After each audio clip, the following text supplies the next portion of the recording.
They're coming to get you, Barbara. It has been established that persons who have recently died have been returning to life and committing acts of murder.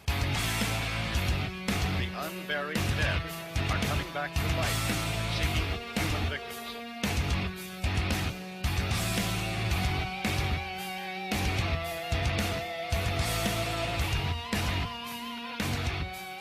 Welcome to a podcast from Manate. This week we'll be discussing The Exorcist. And we have two guests with us, writer and director of Demon Resurrection, William Hopkins. William, how's it going? Good. How you doing, Carey? I'm doing awesome. And a writer and director of Butterfly Kisses, who has been on the show before, both of them have, Erik Myers. How's it going, Erik? Doing well. Thanks for having me back. Oh, anytime. Billy, how you doing? Pretty good. You look During my pretty day off. there. Yeah, you look pretty relaxed. Yes, I am. And Aaron, how you doing? I'm doing good. I'm looking at my screen here. It looks like the Brady Bunch beginning. Yeah. As it should. Yes. There you go. How's everybody getting along during the pandemic? Well, it's unusual times. We weren't expecting the end of the world. Right. Back in January, I think the biggest inconvenience that I thought we'd be facing was the fact that they weren't going to allow us to use plastic bags in the stores anymore. And shortly after that, we weren't even allowed to go out of our homes. So it certainly has been a shock to the system. But it might be appropriate to be talking about The Exorcist because that came out at a time, the book and the movie came out at a time when society was going through some big changes as well. Riots, assassinations, all the kids were on drugs. They were all having sex, apparently. I mean, it was a perfect time for The Exorcist. And I guess for some folks, they might still find some value in the film now, in the message of the film. I'd say it's kind of similar, but it's also very different in the sense that, yes, you did have the generation gap. Yes, you were post-Nixon. You were dealing with Watergate. You were dealing with, the youth rebellion in Vietnam and all that stuff. But the difference there is that drugs were easily accessible. Sex was something you were able to have without a mask. It was a more fun end of the world. That's true, yeah. More fun, you meant to say, or more fun? More accessible. Yes, yeah. Well, Blatty and Friedkin both denied that the film and the book had any social relevance at all. They denied that there was any message to it. But it's kind of hard to believe when you read the book, and which I actually just did this past week, just to refresh my memory. It's pretty hard to believe that he didn't see what was going on around him and that he wasn't trying to address it in some way. Well, I mean, you start the whole book and movie off with Ellen Burstyn's character, Chris McNeil, who is involved with a campus crisis. And you then segue into the generation gap. You have her daughter, who is becoming this essentially a juvenile delinquent, hypersexualized, using foul language, and really representing what adults were seeing in their draft dodging, long hair, stoner kids at the time. It's very, very transparent, and maybe Blatty didn't intend that. And I knew William Peter Blatty, and he was, he was not approaching this story in any way as somebody who was trying to make a fun horror movie. And he really wasn't interested in going for allegory. This was straight up evangelism. He wanted to scare people back into church. Let me go back to the them saying that they didn't intentionally have anything. I think a lot of directors do that. I think George Romero was famous for him saying that his Dead movies didn't have any social commentary. But if you watch those movies, they match up pretty well with the times that they were in. Do you think that directors, and we got two directors here, is it just they didn't want to be, they just wanted to say they had the idea? I think in the case of Friedkin, he was embarrassed, I think, because he was a Hollywood film director. He was one of the new Hollywood directors, right? He came in with that wave of people like Peter Bogdanovich and Martin Scorsese. So he didn't want to seem to be an evangelist for the Catholic Church. And I think that's probably why he sort of waved his hand at all those folks that were trying to figure out what the movie meant. But it seems pretty obvious that, and as a matter of fact, Mark Kermode, the British film critic, he's a big champion of The Exorcist as a film. He thinks it's the greatest film of all time. And he wrote a book about the film, and he says in it that Blatty was actually telling his Catholic priest friends that they should help him with this because it would be so great for Catholicism to have this story told. So he really was an evangelist. And to be honest, I think the reason why the film is so good is because you have a fellow who really believes the story, right? He really believes in demonic possession. He really believes in the power of Christ compels you, all that stuff. He's down completely for that. And then you have another guy, Friedkin, who's a sort of cinematic savant. He doesn't have any strong feelings about anything, but he knows how to make a really powerful and effective movie. So that when those two guys got together, that was all you needed. I just watched the film last night, and I'm still in awe of how well, especially the first half of the film, which is usually not the part of the film that people are impressed by. But when you watch those scenes with the mother and the daughter talking quietly with each other, or the whole sequence where Karras visits his mother, that is almost like documentary style. It's not surprising because William Friedkin was a documentary filmmaker before he went into feature films. And that, of course, is what's so unfortunate about Friedkin then backpedaling on his own atheism. Yes.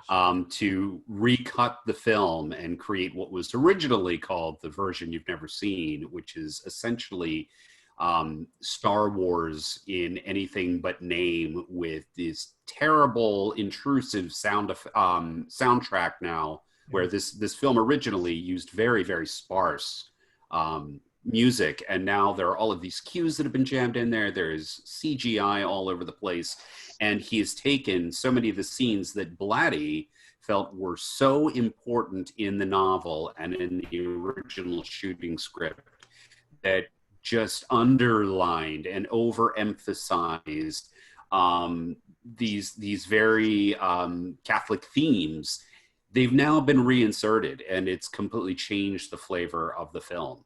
No, I agree with you on that. I think that I can understand why they felt they needed to add stuff, because after all, this was a big release. When it was re-released, it was released like a new release, and it made a tremendous amount of money. I think it made $40 million in re-release.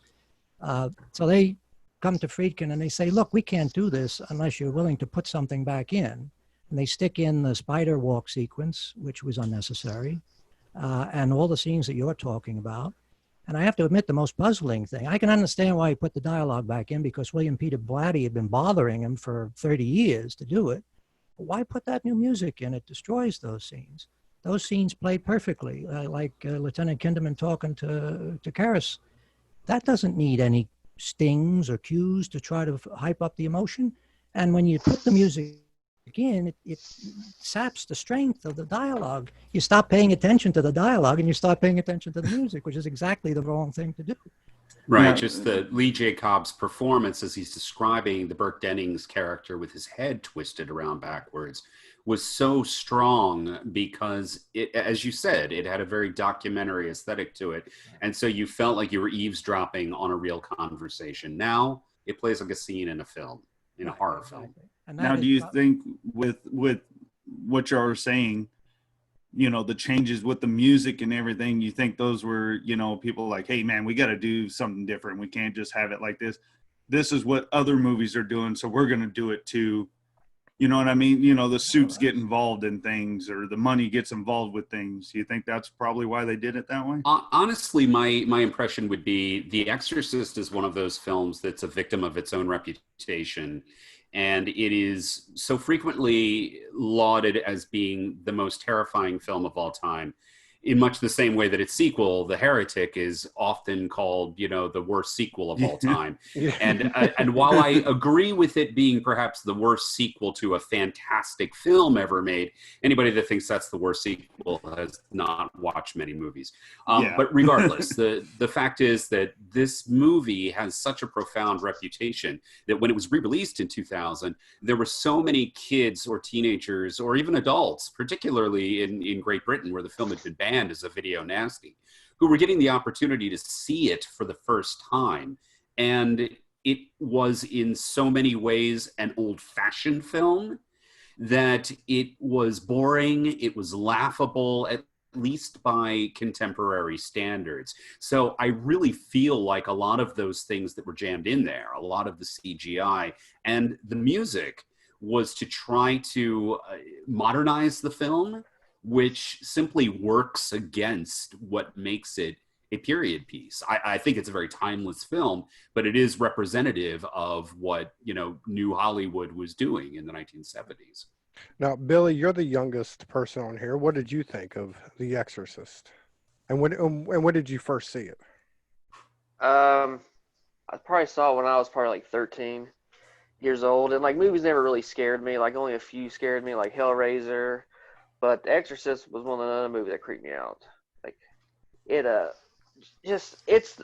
what can you say about a movie that's already been talked about forever? It's the greatest. It's one of the greatest horror movies ever made. The fact that you say it creeped you out, you're making a distinction between that sort of effect and it being scary. Because I think that's an interesting thing. A lot of people go to these movies expecting jump scares, gore effects, things like that. And if you don't have heads rolling and entrails being splayed around in the first 5 minutes, they say, what is this? This is boring. But there are films that aren't scary in that sense, that are still unsettling, and that you carry them with you, and you feel a level of a weirdness and suspense and tension while you're watching them, even when there's nothing particularly horrifying going on the screen. I feel dread, like dread's coming. Dread is a good word for it, yes. Right. Absolutely. The movie has a creeping feeling of inevitability, and you just feel like you are in a moving vehicle that is driving toward the wall, and you can't get out. You have to see it through the entire way. And that might be one reason. There are many reasons why none of the sequels are really very good, but one reason why is because they all think they have to front load the film with shocks. Right from the second film, you have the scene with Richard Burton witnessing the immolation of the villager or whoever that was supposed to be, the possessed person. Basically, what they're doing is they're denying themselves the ability to grow. Right? You can't go anywhere when you have, in the Schrader film, Dominion, he starts the film with a little girl getting shot in the head and then a whole town of people being mowed down by the Nazis.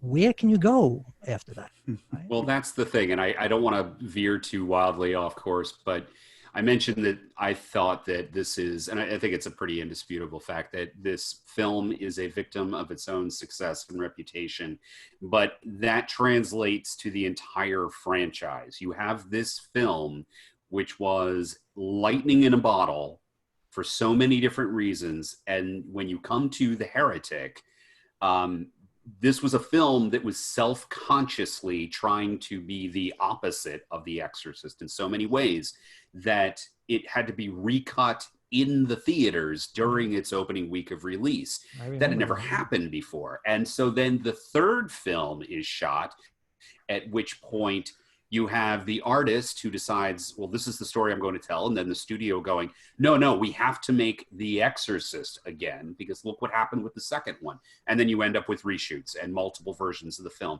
And then you end up with two prequels where one of them is put on a shelf because, again, let's self-consciously make a different style film. And the studio says, no, it has to be more like the first one, to the point where we then get a carbon copy of the same prequel directed by, Paul Schrader's equal and opposite, Rennie Harlin. And that is such a disaster that you've got to pull the first film back down off the shelf. It's everyone trying to remake what was so effective Boxing Day 1973 and realizing you can't ever do that again. But you know, to a certain, I mean, I think that the sequels probably are an example of the worst management of a property that we've ever seen in commercial film. Every one of the sequels was a disaster in one way or another, either because the studio interfered or because the person who they hired to do the job didn't want to do what they wanted, which is kind of a strange thing. We tend, if we're as filmmakers, we tend to champion our fellow filmmakers. So the tendency to immediately go to the defense of somebody like Paul Schrader, who's a very talented guy, very intelligent guy. I have great admiration for him. But surely he knew, he'd been in the business for years. Surely he knew what they really wanted, whatever they were saying. And he said, well, I took this script that they gave me and I did the best I could with it, essentially. And I think he did, and he didn't do a bad film. There's nothing embarrassing about the film at all. But surely he must have realized that they were going to have objections to a film that didn't really in any way represent a commercial product. Even he said, I think he might have even said it in your interview with him, that he knew that this was never going to be something that would be a blockbuster. But that's what they were hiring him for, right? Nobody hires you to do a sequel to The Exorcist, for Christ's sake, which was, at least for a time, one of the top-rated film in history. He thought that they were just asking him to come in and do some little story about British soldiers dealing with the tribes in Kenya. I mean, you know, and then he sutures on, which is what seems to have happened several times, right? I mean, the third one, the studio says you have to have an exorcism, and he has to really throw. Hello. Sorry. Paul Schrader calling to tell me. But I mean, he had to pretty much destroy his film to add in an exorcism that they would find acceptable. And he should have seen that coming too. I mean, he's another guy who'd been in the business. He was in the business before The Exorcist, right? He was writing Shirley MacLaine movies. He knows how these guys think. And he also had the experience of The Exorcist too, right? He knew that what a shit show that was. So we just recently covered The Exorcist 3, and that was our complaint, was the shoe, you know, the shoehorned ending of, you know, well, because when he originally was going to make it, he wanted to be nothing to do with The Exorcist. It was going to be the standalone. Yeah. Well, he wanted to use those characters and take. And you've got of course you got to get the name. You know, you got to get the name on there, I guess, to get people in the seats. But that was our only problem with that movie, was the shoehorned ending. Well, the issue with that really comes down to a problem of concept, and you know, without spoiling too much, I'm working on a big series of articles for Ain't It Cool News, sort of detailing the history of The Exorcist 3. And Blatty, he opened up his vault to me, and he shared a lot of earlier drafts of the script, shooting materials, and it was always an issue of concept. And that problem was that he never nailed a satisfactory ending. Whether it was his original pitch, whether it was then the novel Legion that he wrote, the original script that Morgan Creek originally signed off on, the shooting script, the revised ending script, he never got an ending that worked. And it was always a great concept. It was always a great story, but it never had a third act that successfully managed to tie up all of the narrative threads that had been running up to that point. And specifically for Morgan Creek, it never included an exorcism until he was forced to jam one in there. And so, you know, that was always a great story in search of an ending. Right.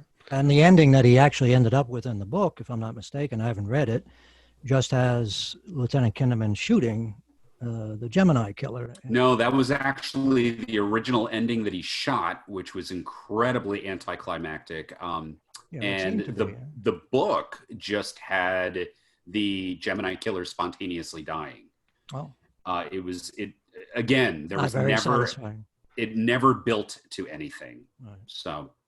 Well, the changes that they insisted on beyond just having an exorcism also included bringing in another exorcist, which is loopy in the movie. It doesn't make any sense that this stranger would be able to be walking into a maximum security mental hospital. He just sort of coasts in there like he's possessing divine power.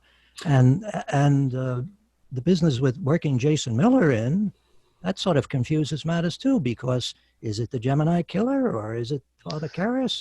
Who the fuck is this? Well, I do have to argue with both of those points strictly because a lot of people never seem to understand how it is that Nicol Williamson's Father Morning happens to show up when he does. There is a very quick blink and you miss it moment where George C. Scott as Kinderman is on the phone calling Father Morning. He's asking to speak to the hospital chaplain because he has been informed earlier in the film that this chaplain has performed exorcisms before. So that is set up. It's just, it's so fast that it barely registers.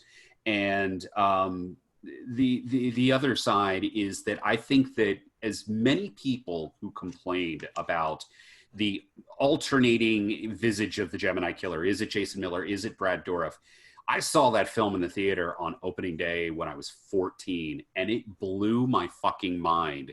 The way that you went from Jason Miller to Brad Dourif and George C. Scott saying, well, I'm seeing a man who looks like Jason Miller in front of me. And Brad Dourif says, if you looked with the eyes of faith, you would see me. And I got it. And I went, this is brilliant. This is a way for us to see what we never saw in the original Exorcist. We always saw the external manifestation of evil as, the skin suit that Pazuzu or whatever, demonic entity you want to call it was wearing as Regan McNeil. Now we are getting to see underneath. And I thought that was brilliant and did not understand all the teenage girls in the theater that day that I heard whispering to their boyfriends, who is that? Right. I didn't get it. I was like, come on, guys, I'm 14. I understand this. One of the problems, though, is that in retrospect, we know that it was a decision that was forced on him, right?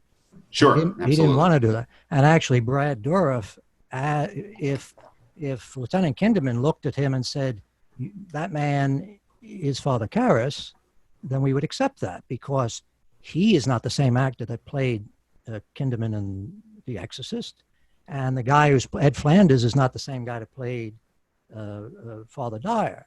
So the fact that all of those guys are different, and of course we have the big question, which is, I suppose, just one of those things about making a movie 20 years after the first one. How is it that George C. Scott's character is in his early 60s back in 1974, and he's still in his early 60s in 1990? And his daughter is still in, it looks like she's college age. Ed Flanders certainly seems like a man who's an aged version of, what's his name, O'Malley. Bill O'Malley, yeah. But I guess they just said, look, if we're going to do this movie and Lieutenant Kinderman is going to be the main character, he has to stay at the same age because otherwise he wouldn't be on the police force anymore if he was in his 80s, right? Well, yeah, and he's supposed to be, he's written as much older in Legion, in the book. But, for my money, recasting Reverend O'Malley with Ed Flanders and recasting, Lee J. Cobb had died, so you have George C. Scott, which I think is actually, it's actually kind of brilliant because a few years later, there was a remake of 12 Angry Men. And it was directed by William Friedkin, and the Lee J. Cobb role was played by George C. Scott. I just think it's very super cool. But regardless of all of that, you can get away with these peripheral characters in The Exorcist being recast. But that moment when we see Patient X revealed in light, and we are supposed to instinctively go, holy shit, how is that Father Karras? It doesn't work if that's a recast. And Blatty shot all of these, little bits and pieces that were in the original cut. You had, a restaurant that they attend on Georgetown. There was supposed to be a photograph of Karras on the wall, and it's Brad Dourif, in the Karras role. A couple of little bits and bobs like that. And at this point, the only thing that survives in The Exorcist 3, it's a blink and you miss it shot during Kinderman's bizarre dream where he's at the, the subway or the train station going from life to the afterlife. And there's a shot of Karras as Brad Dourif inside a bell jar with his hands up and his wings sort of folded in this jar, sort of symbolizing that he's trapped, here on Earth. It doesn't work, though, when he, raises his head, reveals himself in a straitjacket, and the audience is left to ask, well, who the fuck is this? Well, the question I would ask is if Blatty was so interested in making something that was separate and distinct from The Exorcist, and he felt that the important relationship is Lieutenant Kinderman, Father Dyer, and the Gemini killer, why bring Father Karras into the picture at all? Why isn't this a story about Lieutenant Kinderman investigating the Gemini killer who is in league with demons and can make little old ladies crawl on the ceiling? Why isn't that the story? Well, I asked him point blank, I think I was probably the first person who ever asked him this question, because when I said it, he looked so dumbfounded and then a little bit pissed off and then got very peevish. And the question was, okay, if the story of The Exorcist is saying that if there are demons, then there are perhaps angels. And if, all of the evil in the world, demonstrates that there is an adversary, then all the good that happens, clearly underlines the fact that there is a supreme power of goodness. So at the end, God works through Karras, who decides that he is going to sacrifice his physical self, and suicide is a sin for Catholics. So by drawing the demon into himself and then throwing himself from the Prospect Street residence window down the Hitchcock stairs and dying, he saves this little girl and her family. And now we have been, demonstrated, that God is real. God has worked through Karras. He's renewed his faith. He is now going to go on to his heavenly reward. So how is it then that if God is good and God is just, that God then allows Pazuzu to slip the Gemini killer into Karras's body, therefore keeping him a prisoner inside his physical form with his brain reduced to mush, stuck anonymously in a straitjacket in a psych ward for 15, 16, 17, however many of the actual years are supposed to be, because they say 15 in the movie, but it was 17 since the original Exorcist came out. How is that fulfilling the promise that, or Blatty's thesis in the original film? And he was so baffled by that he got incredibly pissed off, because he realized that he had sort of undermined his entire idea. Yeah. But, it also just all this discussion about this complicated crap about the Gemini killer being possessed by demons or in league with demons, and also Father Karras being in there. I mean, it just shows what an important influence William Friedkin was. If you read the original book and you read all of those passages when Father Damien is talking to Demon Reagan, and they go on and on and on, and it's like James Bond talking to Blofeld. And Friedkin must have looked at that and said, this isn't going to fly. I mean, I haven't seen the screenplay that Friedkin rejected from Blatty. Did he show that to you? It's very, very different. It's a lot more like The Exorcist 3. There's just so much heavy-handed symbolism everywhere. And yeah, it goes on. Those conversations go on and on, just like in the book. And with Karras justifying so many of the, what he considers natural sort of phenomenon based on the fact that, she's not a demon. Reagan is just, reading my mind and pulling the answers to, the Latin questions I'm asking her. She's just reading my mind, and I'm going, wait a minute. I'm really glad Friedkin got that stuff, because it was kind of silly, even in 71. I will admit that I went back to the book expecting it to be a howler. I thought it would stink, because after all, he's not regarded as one of our literary giants.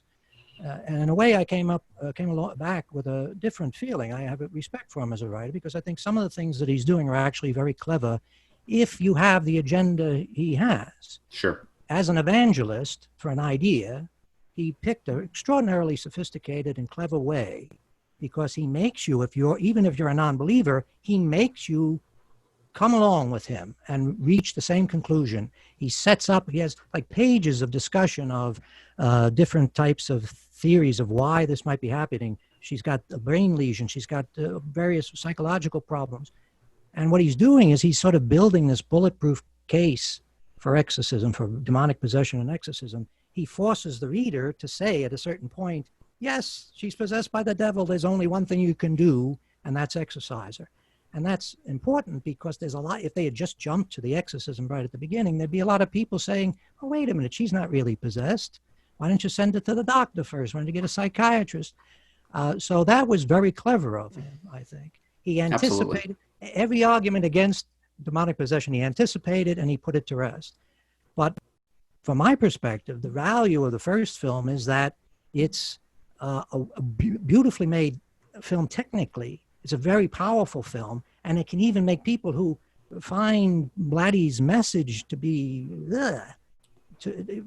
I still think it's a great film, you know? I mean, I find his ideas to be ridiculous and unsophisticated and backward.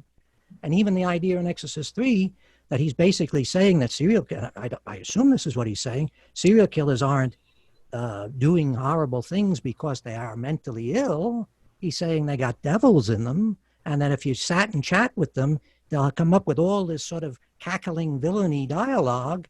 That stuff is, you know, that closes out of town as far as I'm concerned.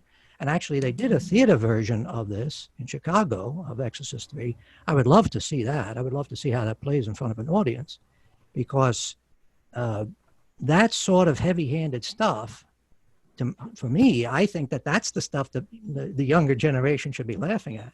I don't think they should be laughing at the first film.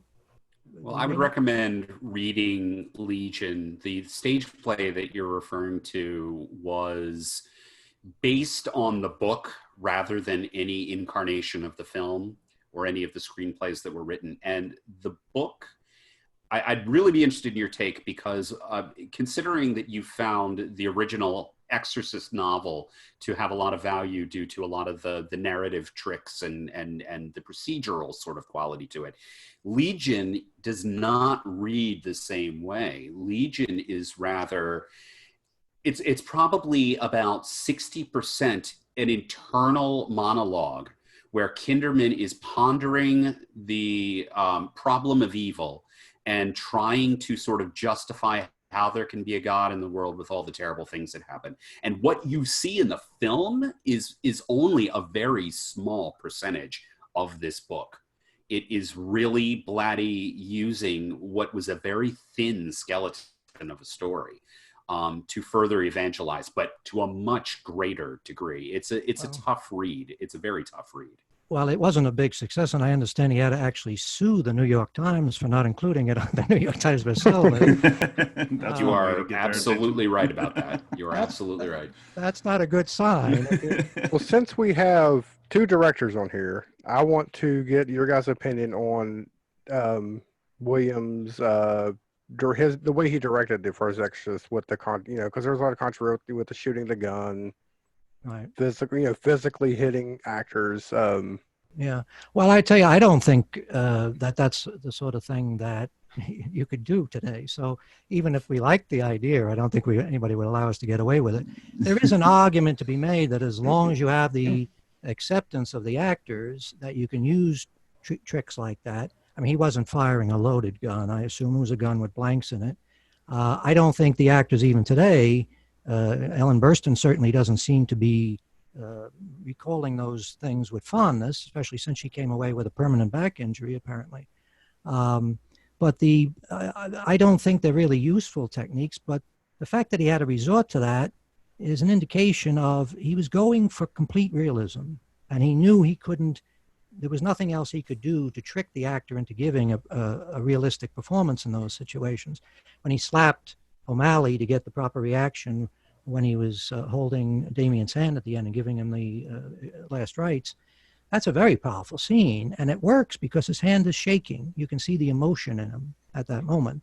That's something that a relatively inexperienced actor would probably not have been able to do. Well, I know that Jason Miller had complained about the gun because he thought, I'm an actor, let me act. Eric, what do you think about a director thinking, "Well, I need to help these actors along in this way and not just letting them act"? Well, first of all, it's interesting that Jason Miller says, I'm an actor, just let me act, because he wasn't an actor. He was a playwright, he was a director. And one of the brilliant things that Friedkin did was he cast these very, very talented, very experienced actors like Lee J. Cobb, and Ellen Burstyn was still on the way up, but she was and is a class act. But then he populated this film with newcomers like Linda Blair, Reverend Bill O'Malley. Just listen to his title. The man was not an actor. He had Catholic priests playing themselves in this film, and for whatever reason saw a production of that championship season that Jason Miller had written and directed, and upon seeing this decided he wanted the guy sight unseen who directed this play to play Damien Karras.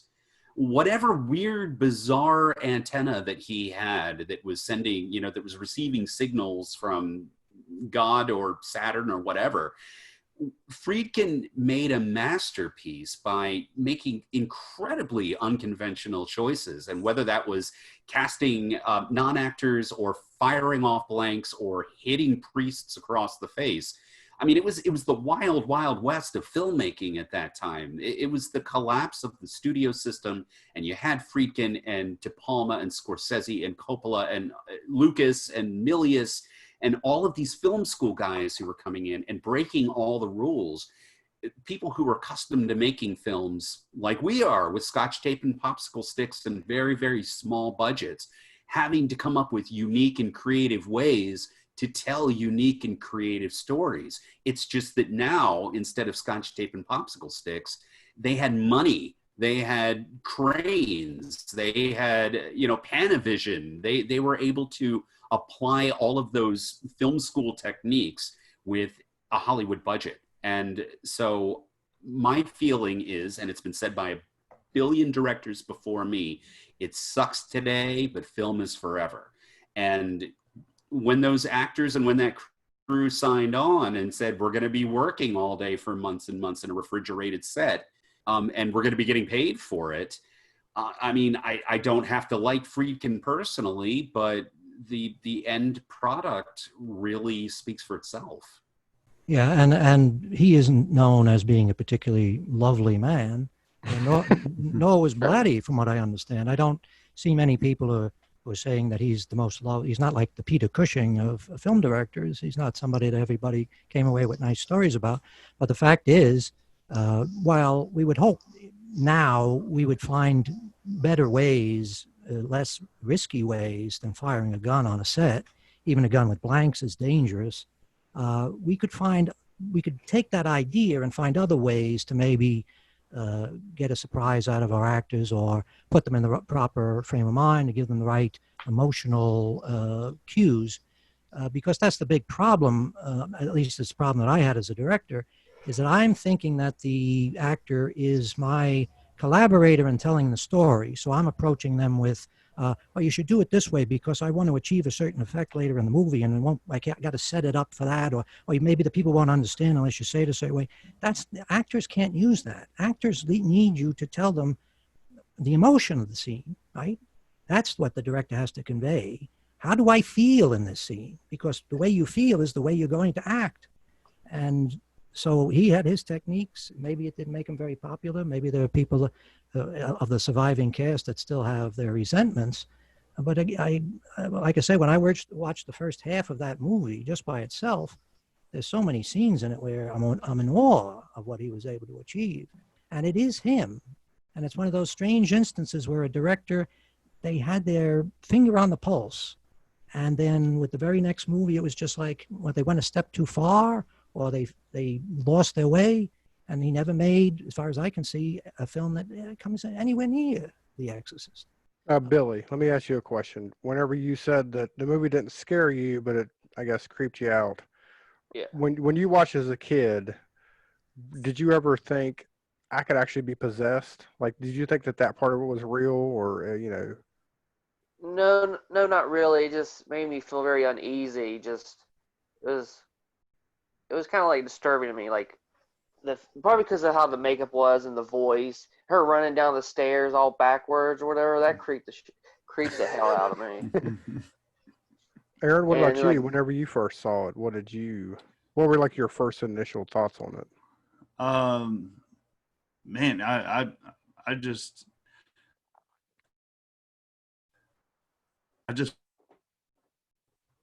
love with it.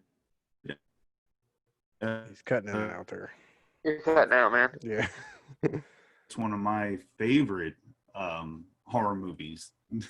Yeah, you were Am I there? Yeah, you were cutting in and Hello? out there. Okay. Well, I'll say this: like, I don't remember the first time that I've seen it, but I know I've seen it as a kid, and then of course I remember watching it again when they come out with I guess what you called it, the version you never seen. That's what Now they call it. Now my question is: in the original cut, did they have the flashes of They or was that just in the version you never seen? they Yes did have and no. Yes and Like no. in the kitchen, I remember seeing the no, one not in on the kitchen. No, that's an example of the horrible things that he Okay. added in. I mean, to me, that's ridiculous, right? The devil is not into branding. He's not going to put his face on a refrigerator. The Pazuzu face or the demon face people called it a subliminal cut. It isn't really a subliminal cut because you can see it. But those flashes at various points in the movie, when it's over people's faces, like I think there's a brief shot of a brief glimpse of the Pazuzu face over the wino in the subway. Am I right about that, Eric? No, you get the flash during Karras's dream about his mother calling for help and descending into the subway, and Which then that was a creepy scene. Just Yeah. her standing in the street there to me was creepy. that is the most effective nightmare scene that I have ever seen, and a lot of that has to do with the sound design and the way that all of the ambient sound is very much pushed into the background, and in the foreground we're hearing Jason Miller breathing and mumbling in his sleep. It's incredible. But you see that flash during his dream of the death mask face, and then that shot is revisited later on during the exorcism. It appears over Linda Blair's face. But all of the other things that you're referring to, there's a shot during a previously deleted sequence where Reagan is receiving her first medical exam. It appears there. The shot where it appears in the kitchen over Ellen Burstyn's shoulder. On the top of the oven, is it? Yes. I believe Yes. so, yeah. The devil has to find better places to put his face.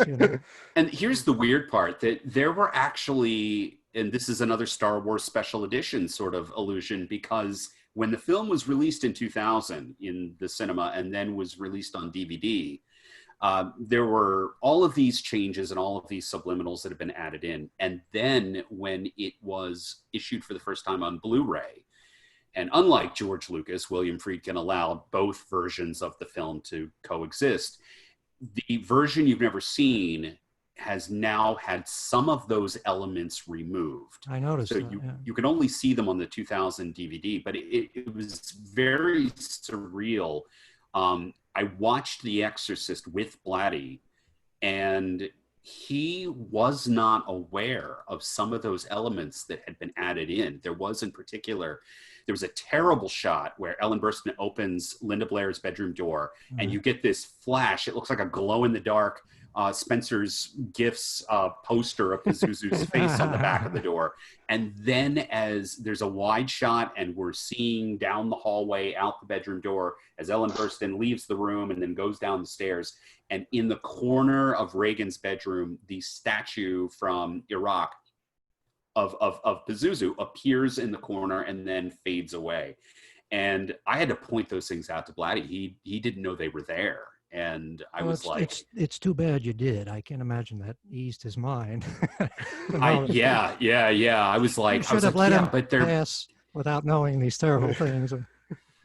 I was at least relieved to be able to say, well, but they're not on the Blu-ray now. Well, So I that's noticed good. that some of the things came out because that face on the wall had always bothered me. I thought, God forbid, Reagan had like a hang in there kitty poster on the wall. We would have seen the demon. But I noticed that there was one edition on the Blu-ray that I hadn't seen before. Maybe I just didn't notice it. But seeing his mother's face on the window just before he Yes. jumps out, that's new, right? No, that was always in the, That was or always it was always the version you've never seen. That wasn't added to the Blu-ray. That was Yeah, for in some reason, 2000. for some reason, I'm also thinking that whenever he takes the demon in from her, I'm thinking that it flashed the Pazuzu one over his face too when that happened. When he got Well, was he it the takes on original a or- he takes on a demon look, and he sort of alternates between the demon look. And I haven't checked this because the version that I have in my mind now is the most recent one, the Blu-ray version. It seems to me that in past versions, he jumps out the window when he has the demon look. The idea being that the demon is in him, and then he jumps. When I watched it last night, it looked like he flashes back to himself before he jumps, which might be them suggesting that he wasn't really successful, that he killed himself and the demon wasn't really in him. So in the original theatrical cut, it was a jump cut. You see a low angle shot of Jason Miller as he's rearing back, and he has this, evil look on his face. And then it does a jump cut where he no longer looks evil and he screams no. And then we cut to him jumping out the window. And that was the original theatrical presentation, VHS, DVD. When the film had its 25th anniversary release in 1998, that jump cut was smooth. Right. The transition was changed, so it looks more like sort of like a morph, and that's the way that it's been ever since. But he still, in both cases, he was not in the demonic. He was not in the demonic state when he jumped. Correct. Okay. So Billy, was that, what do you was think that of always the- was that always their idea? I think it was supposed to be, on Friedkin's part, it was supposed to be ambiguous, and that just Okay. pissed Blatty off to no Plus, end that it was ambiguous. It would make sense if you wanted to say that he really just killed himself and didn't really accomplish what he wanted to do. He didn't take the demon with him. He killed himself, and the demon just sort of went off elsewhere. Because in the book, they make a point of saying that once you exorcise a demon, it can't go back into the same victim. So if he got the demon out of her, and even if it was in himself, and then it left him, then conceivably, following their logic, he would be okay and she would be okay, and his suicide was unnecessary. It was unnecessary except for the sake of the drama. The Catholic priest has to become a martyr, so he has to kill himself one way or the other. As a matter of fact, in the book, Father Merrin tells Chris McNeil that his name comes from the Catholic priest who worked with the lepers. Well, that Catholic priest ended up as a leper. So that was the idea behind the name. They also mentions, this, I don't know if this is something you ever discussed with Blatty, the business of the head turning. In the book, he says that, first of all, there's a fortune teller or a Jean Dixon type person that attends Chris McNeil's party, and she brings later a book about devil worship. And they suggest in it that Reagan has read the book and that she's gotten her ideas about Satanism or possession from the book. So the idea of twisting the heads, that comes from the fact that apparently back in olden times when exorcists were out hunting for demons, the demons would occasionally assassinate them by twisting their heads around. So that sort of makes sense. Reagan is possessed by a demon. She twists this guy's head around. She throws him out the window. But then in one of his endless dialogue scenes, one of his little, chats with the Reagan demon, he has the demon say, "Oh no, we didn't twist his head. When he went out the window, his head got twisted around." I have to admit, I can't figure out why he would write that. I think for the same reason that the demon originally says, "I'm the devil," and then the next day says to Karis, "I was just pulling your leg. I'm not really the devil. We're a whole multitude of devils in here." And so the whole thing that Marin says about, he's a liar, but more dangerously and psychologically, he'll mix lies with the truth. And that's how he keeps you off guard. That sort of makes sense, but if I was, we're assuming that Blatty thinks that this is a devil or demons under the control of the devil. If you're sitting there and the priest says, "Did you twist that guy's head and throw him out the window?" He says, "Oh, no, that's not us. We didn't do that." I would say, "Yeah, we did that, and we're going to do the same to you." That would really put a nice brick in the back of his pants, right? If you're trying to scare people. Yeah, Right? for real. Say, "Just undo these straps and I'll show you how it's done." But by would that be same very strong. token, he also, the demon allows itself to be sprinkled with tap water and reacts as if it's holy water, Right. which you go, okay, that's a ploy, but also allows itself to be recorded on tape at the same time, speaking in English in reverse, but English in reverse that is also dropping clues about the exorcist it wants to do battle with and its fear of being cast out of the body, because without a neurological functional system, these shapeless beings cannot touch the material world. So I think that there's a lot of ambiguity there on purpose, and why did the demon say this and why did the demon do that, that has us here, 40 some odd years later talking about it. Well, that's true enough. But I have to admit, I'm glad that Friedkin cut that stuff out, because absolutely, yes, it certainly wouldn't have made the film more effective. It does, but some stuff that I would have loved to have seen along the lines of that ambiguity you're talking about, and you mentioned the Mary Jo Spencer, I believe her name is, the girl who brings the book on demonology over. It also fills in some blanks that the film does not fill in, such as the desecration in Dahlgren Chapel, which is right across the street. If you've ever been to Georgetown, the university really is right there within walking distance, and there were other incidents that occurred in the book, such as, human excrement being found on the altar, and, profane messages that were written on altar cards using Sharon, the governess, her typewriter.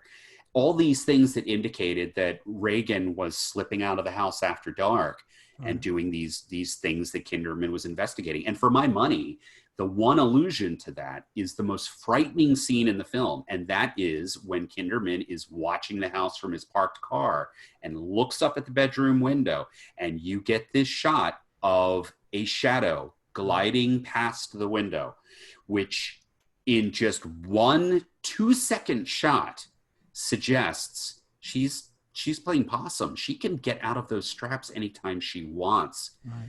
What's happening when the house is quiet at night?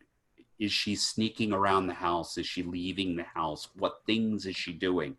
That to me is the most terrifying thing in the film. Yeah, that certainly was an effective shot. The spider walk thing, I've always sort of objected to, because I think it breaks one of the rules of the film, which is that the devil doesn't want to take her around the house. He doesn't want to take her around the neighborhood, because if he did that, he would be forcing them to take the decision of putting her away. He prefers to keep her in the room and let them come to her, right? See, I think that scene was more shock value. I think it didn't fit like the narrative of the movie. It was just there for shock the audience. Out of style of the rest of the film, because a lot of people it's clearly not Linda Blair as well. Yeah, correct. Yeah, she has this sort of sinewy neck that Linda Blair certainly doesn't have. But the devil would want them to come to the child, because that creates in them a greater feeling of despair. They have to take care of this child. And I think one of the themes of this movie, and it's a theme that actually was in several influential horror movies around the time, I think it's a little bit, you can see it in Jaws as well, is the pain that people feel when the innocent, weak people that are put in their trust, they can't defend. The mother can't figure out a way to help her child. The priest can't figure out a way to help his elderly mother. Sane priest can't find a way to help all these priests, these other priests that are having a crisis of faith. All these children that have been put in our care, and they're all being pulled away from us by monsters.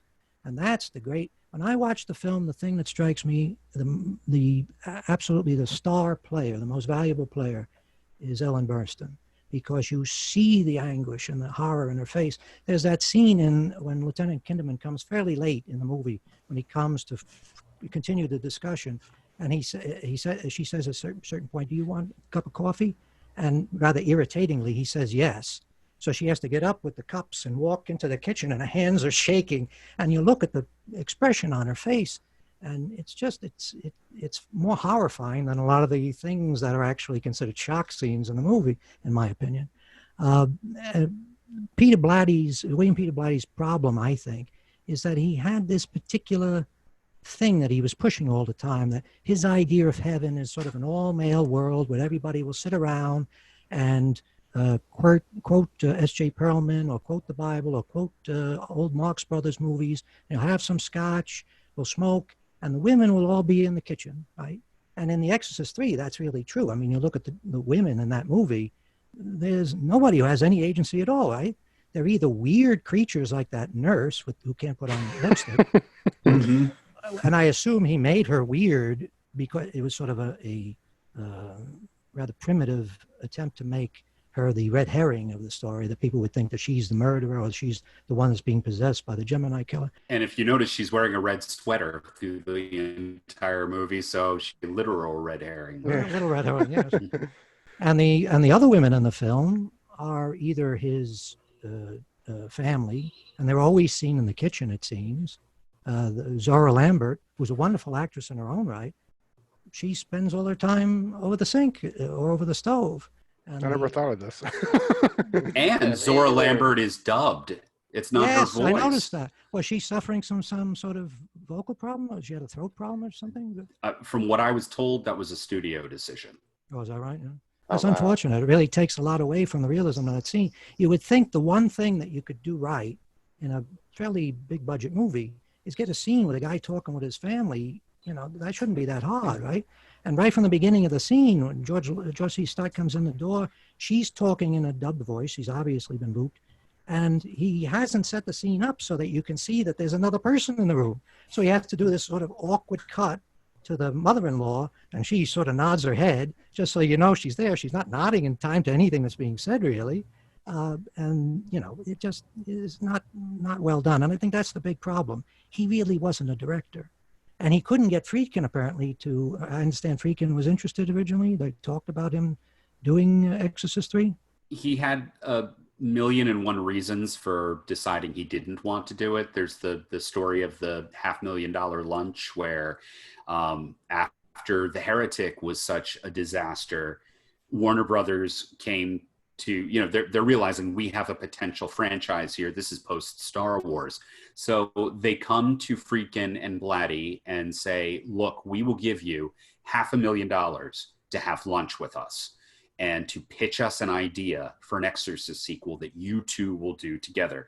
If we like it, boom. It can be one sentence. It can be a 2-hour-long pitch.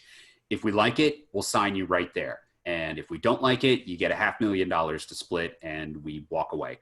And so apparently Bill Blatty comes up with the concept that we now know as Legion, The Exorcist 3, and he pitches it to Friedkin, and Friedkin goes, I love it. It's fantastic. And they hook up with Jerry Weintraub, who's going to be their producer, and the three of them are all set to go have this lunch the next day. And Friedkin literally at the 11th hour calls Blatty up and says, I don't want to do it. And he cited all these reasons. He was like, you know, I had done cruising, and cruising was, you know, was very subversive, and that was a bad experience for me. And Jason Miller has, you know, an escalating drinking problem. And it seemed to really come down to the fact that, again, victim of its success, he knew that no sequel was ever going to be The Exorcist again. And so he backed out. And according to Blatty, there were numerous times over the ensuing decade where Blatty would go back to Friedkin and go, hey, are you sure you don't want to do this? Because it seemed that the only way that any studio was going to go with Legion as a film was if Friedkin was going to direct it. And Friedkin always said no. I understand that John Carpenter was also approached at one point. And he was. I can't, this is he had a very, very specific, go ahead. I was just going to say, I have a fantasy. It's not based on anything, but my impression is that Friedkin, because of his experience with Blatty, and Carpenter, because of his brief experience in discussing the project with him, they both said, we don't want to do this because this guy is going to, I assume, be the producer or one of the producers of the film. And yes. They didn't want another 30 years or 50 years of debate with him about what should be taken out or put back in, or who should be doing what, or how it should be done. I mean, I find it hard to believe that if Friedkin had done Exorcist 3, that it would have been as shapeless and screwed up as it is. even with the addition of the possession scenes or the exorcism scenes, I think he probably would have found a way to get that story in shape so that it wasn't so sloppy. And the other thing about Blatty is he is a guy that is an old-time Hollywood screenwriter.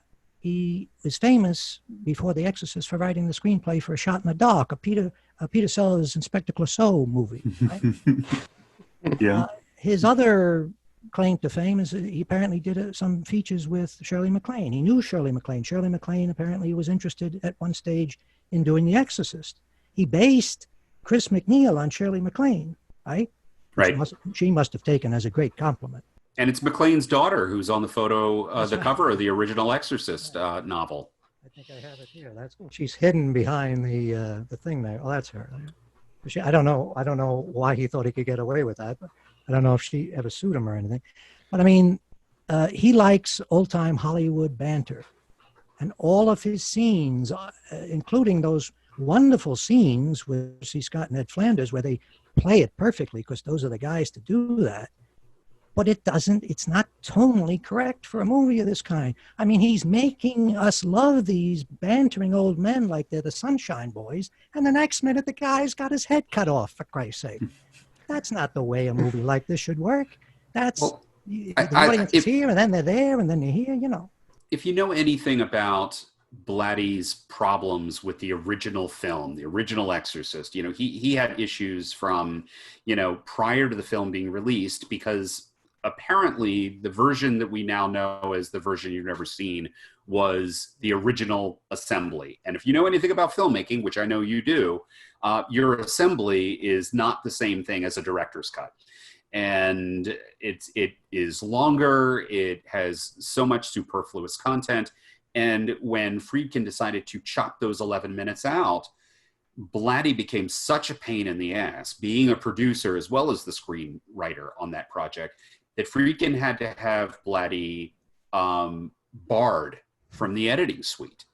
And he wasn't allowed in. And when the film came out and audiences were misinterpreting the ending, due in part to that jump cut you mentioned, and were believing that Karras was not taking the demon into himself, asserting control of his own body before he could be used to murder Reagan and commit suicide by way of the window. Rather, audiences were thinking that the demon was causing Karras to commit defenestration, was killing him, was winning. And so Blatty was pitching all of these new endings that he and Friedkin would go and shoot. I heard about the one with Karras walking up the stairs like Jesus passing his apostles on the street. That sounds terrible. I mean, yes, and there was another one involving Father Dyer's character encountering a jogger down by the C&O Canal who gradually turns into Karras. In fact, Blatty was trying to get The Exorcist remade as a Fox miniseries in the late 90s. And I've read the script for that, and the ending is even more maudlin and involves a Dyer receiving a heavenly lemon drop because lemon drops are his favorite candy. It was not network TV ready, and I think what ultimately caused Blatty to pull the plug was the fact that Fox was trying to insist on Queen Latifah as Kinderman.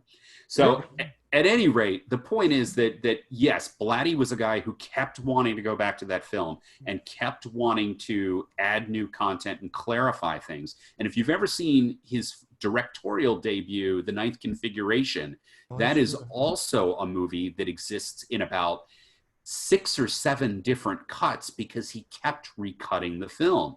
So he would have been a pain in the ass if another person had been directing The Exorcist 3. But what you see with Carpenter is the exact same thing you would have seen with Friedkin. Because what Carpenter told me is he's like, well, look, you know, I'm looking at the script and going, you need an exorcism at the end of The Exorcist 3. And Carpenter had these great ideas for, you know, he was like, I want to see representation of the demon underneath the skin. So I want to see during the exorcism what looks like snakes or whatever crawling underneath the skin. Like there's another face that's trying to get out. And their brief conversations, it made it very apparent to Carpenter that he would be directing the film basically in name only, because the deal that was set up with Morgan Creek was, if it was going to be Blatty's name on the poster and it was going to be based on Blatty's pedigree and his novel, then he was going to be the screenwriter and he was going to be the producer and he was going to get final cut.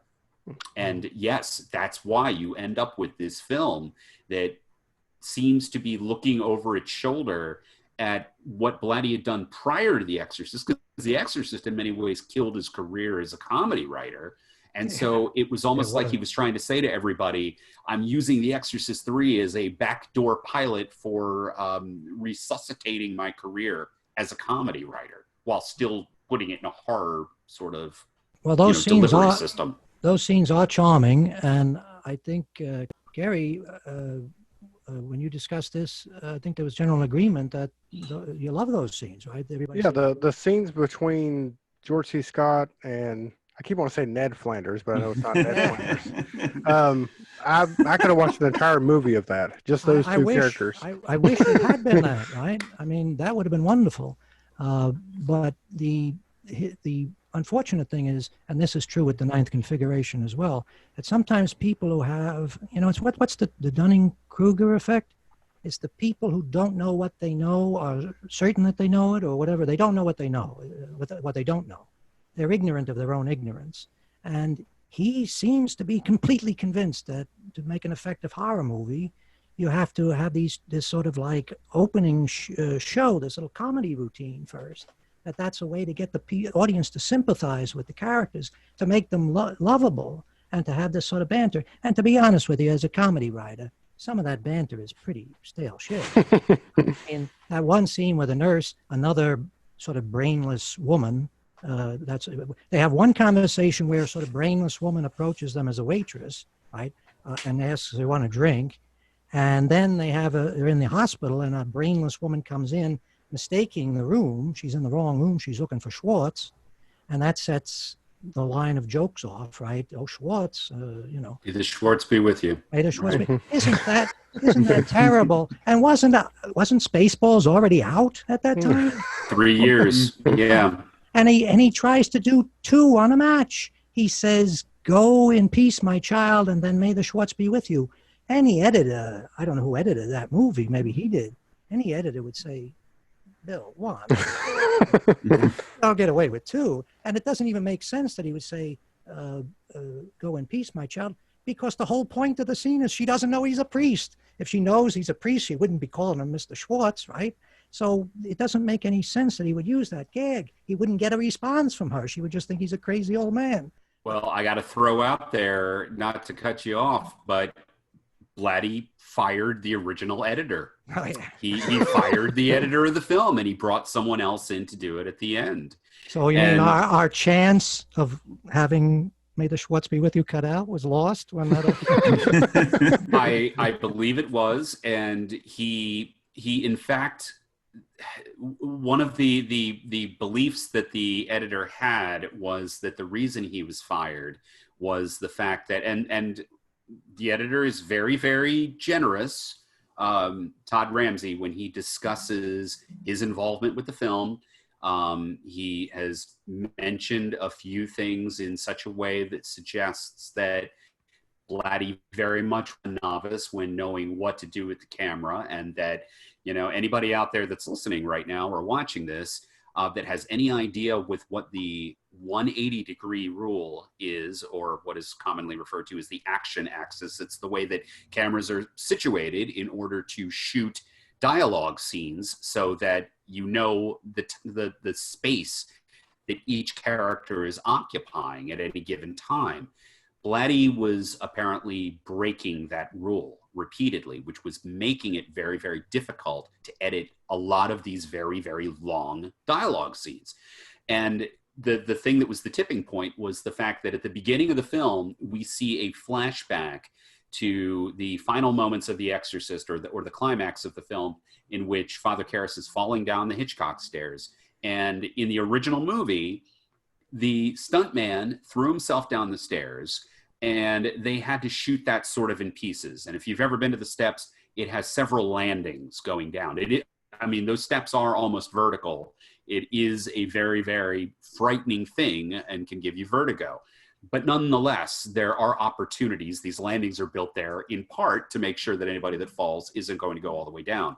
So it's edited in such a way in The Exorcist that you never see the stunt man go down in one continuous shot. In The Exorcist 3, Blatty was very proud that he was able to get a stunt guy to take the dive and go all the way to the bottom. And they linger on a static shot of the guy rolling down. And if you're looking and paying attention, it becomes a little bit obvious that what you'll see done for, comedy in something like the Princess Bride, where the stunt people are clearly propelling themselves down the hill. You're seeing that in The Exorcist 3. And right before the stunt guy hits bottom, we go to a much tighter shot.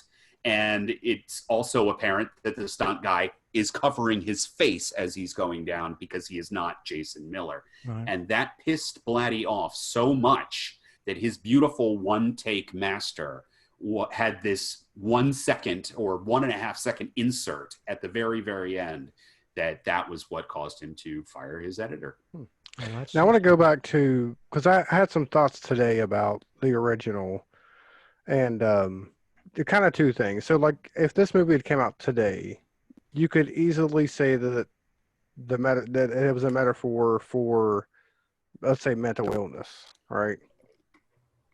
Instead of the exorcism, the possession, and all that, she was just mentally. If it was done today, or do you think that that's what he was doing then? I don't know if that's what he was trying to say, but I think if it came out today, you could definitely say that. And then my other thing, real quick, is the parents were divorced, and I think that there was the priest being sort of father figures. At the end of the movie, whenever she sees the priest and she recognizes the collar, right. And I was wondering, would you think there was some kind of like undertone about, the father figures and all that, and then plus the mental illness? Well, you think it's a mental illness thing? Part of Blatty's view of the world is that the reason why the devil, Bram Stoker's Dracula is very similar in this respect. They're kind of interesting books because they share certain things. There's superficial similarities, but there are also thematic similarities.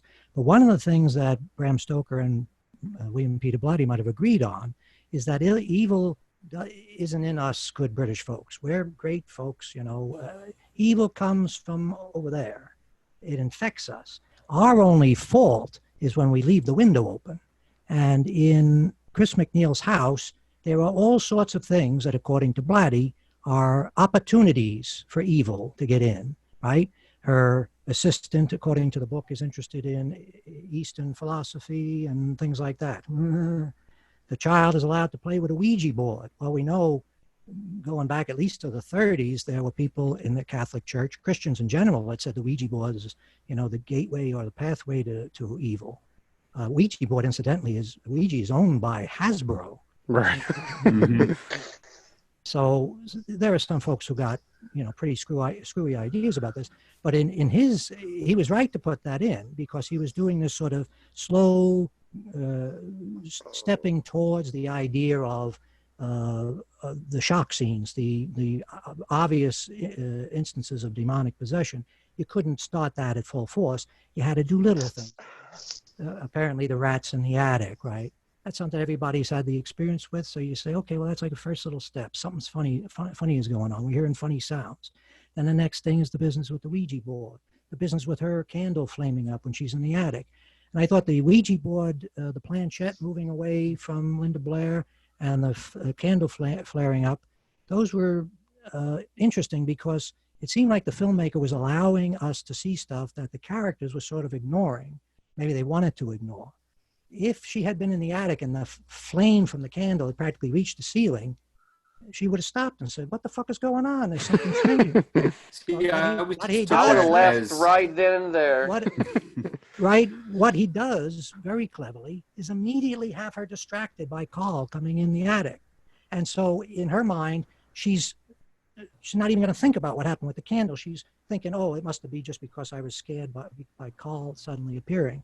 And the business with the planchette is very obviously moving by itself, and she chooses not to see that.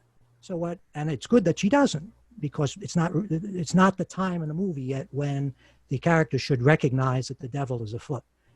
Yeah, I always took that as the candle was hitting a cobweb, and the cobweb is exploding into flame. That's how I always took that. I'll have to go back and watch it. I might have missed it. There's nothing that is, specifically showing to indicate that. That was always just my interpretation of the scene, because otherwise it is just a flame exploding on the end of a candle. The planchette, I think, that was something I always debated over, and I felt that was very clever editing, because that shot, that sort of, Chris's perspective looking down on the planchette, and the way that it flicks away from her hand to Reagan's, could have been interpreted in any number of ways, and could have simply have been Reagan, twisting her wrist, and if you've ever used a Ouija board, which I think most of us probably have, it's very light on the board. I don't use it because apparently if you use it, well, that's the thing with The Exorcist. I think that it works better. This is a rare occasion where I think it works better as a film than as a book. And that is in part because Blatty's evangelical message is tempered by Friedkin. And that, going back to the original question, I think that all of those things that we're referring to, the sort of embracing the, priestly, saintly figures at the end, that sort of Catholic iconography, that was all Blatty's intent. This is a story about, again, if we don't want to even look at it as allegory, as one-to-one allegory for what was happening in the world at the time, it is about the sort of secular world being one that is having a corrosive effect on the family unit. This is about the collapse of traditional family values. You have a woman who has chosen to leave her husband in, if it's the book, it's 71, if it's the film, it's 73. This is a modern woman with she's cut her hair. She wears her hair short. That's not something we do. And she's walking around in pants in every scene. She's head of... Also in the book, she's just getting ready to direct her own film. She's getting ready to direct her own film. And she has... We don't allow that. She is the head of household. She's not having to take money from her ex-husband. She is fully self-supportive. And she has hired another woman to live in the house and teach her daughter instead of being there. She's not cooking meals for the family. She has servants to do that.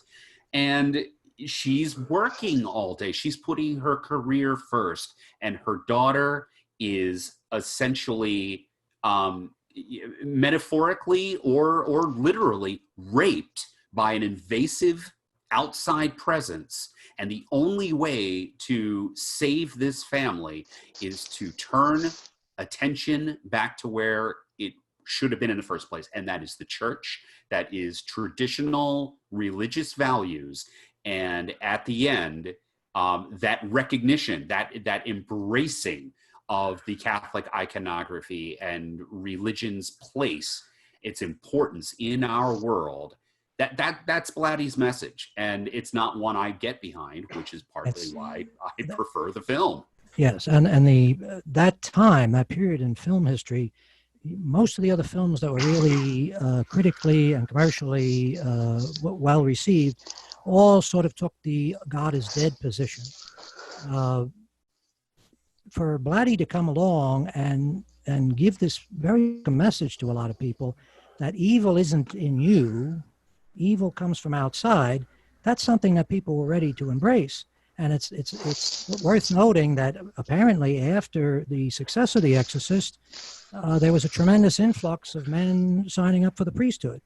I don't know if that's a good thing, because guys signing up for the priesthood with the expectation that every day I'm going to be battling the devil, instead of doing the sort of miserable shit that priests probably have to do, like sticking a dollar bill in a wino's pants pocket in the subway, that leads to bad things. In a way, you could say that The Exorcist is the work of the devil, as some evangelists tried to claim at the time, because it led people in the wrong direction. How much of the satanic panic of the 80s is due to movies like The Exorcist and The Omen and Rosemary's Baby?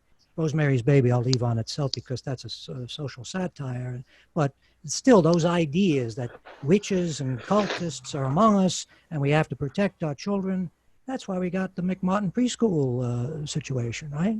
That's absolutely why we got the satanic panic, because you see all the copycat films in part, not just The Omen, but all of the, the spaghetti demon films, the blaxploitation ones. Yeah, you had all of these, based on true events books that were coming out and then being turned into films. You had opportunistic people like Ed and Lorraine Warren, who were going to these gullible families who couldn't afford their mortgage and said, okay, we're going to turn your house into a haunted house and it's going to be based on a true story, same way The Exorcist was based on a true story. And then you end up with all of these films and all of this content that's out there.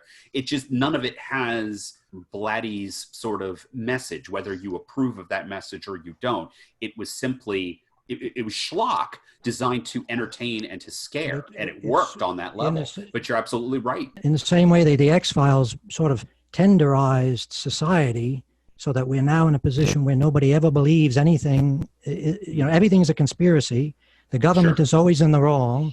All those guys driving around in black cars, they're all controlling the world, and they're doing it apparently to sell us out to aliens.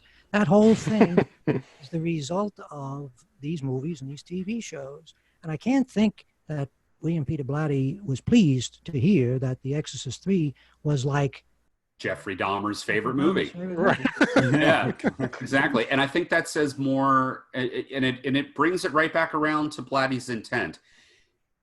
Human beings are in search of meaning and purpose in what many would argue is a meaningless and purposeless existence. We are searching for destiny. We are looking for signs in the sky. And there are a lot of people who could make the argument that religion and belief systems exist to give us some sort of purpose where otherwise there is none. And so for people to be finding, if it's pareidolia in your entertainment and you're watching movies or watching TV shows and that is feeding your belief system, then you are using entertainment for the wrong reasons. Well, that may have been, that was the idea that he expressed to you as his sort of philosophy on these things?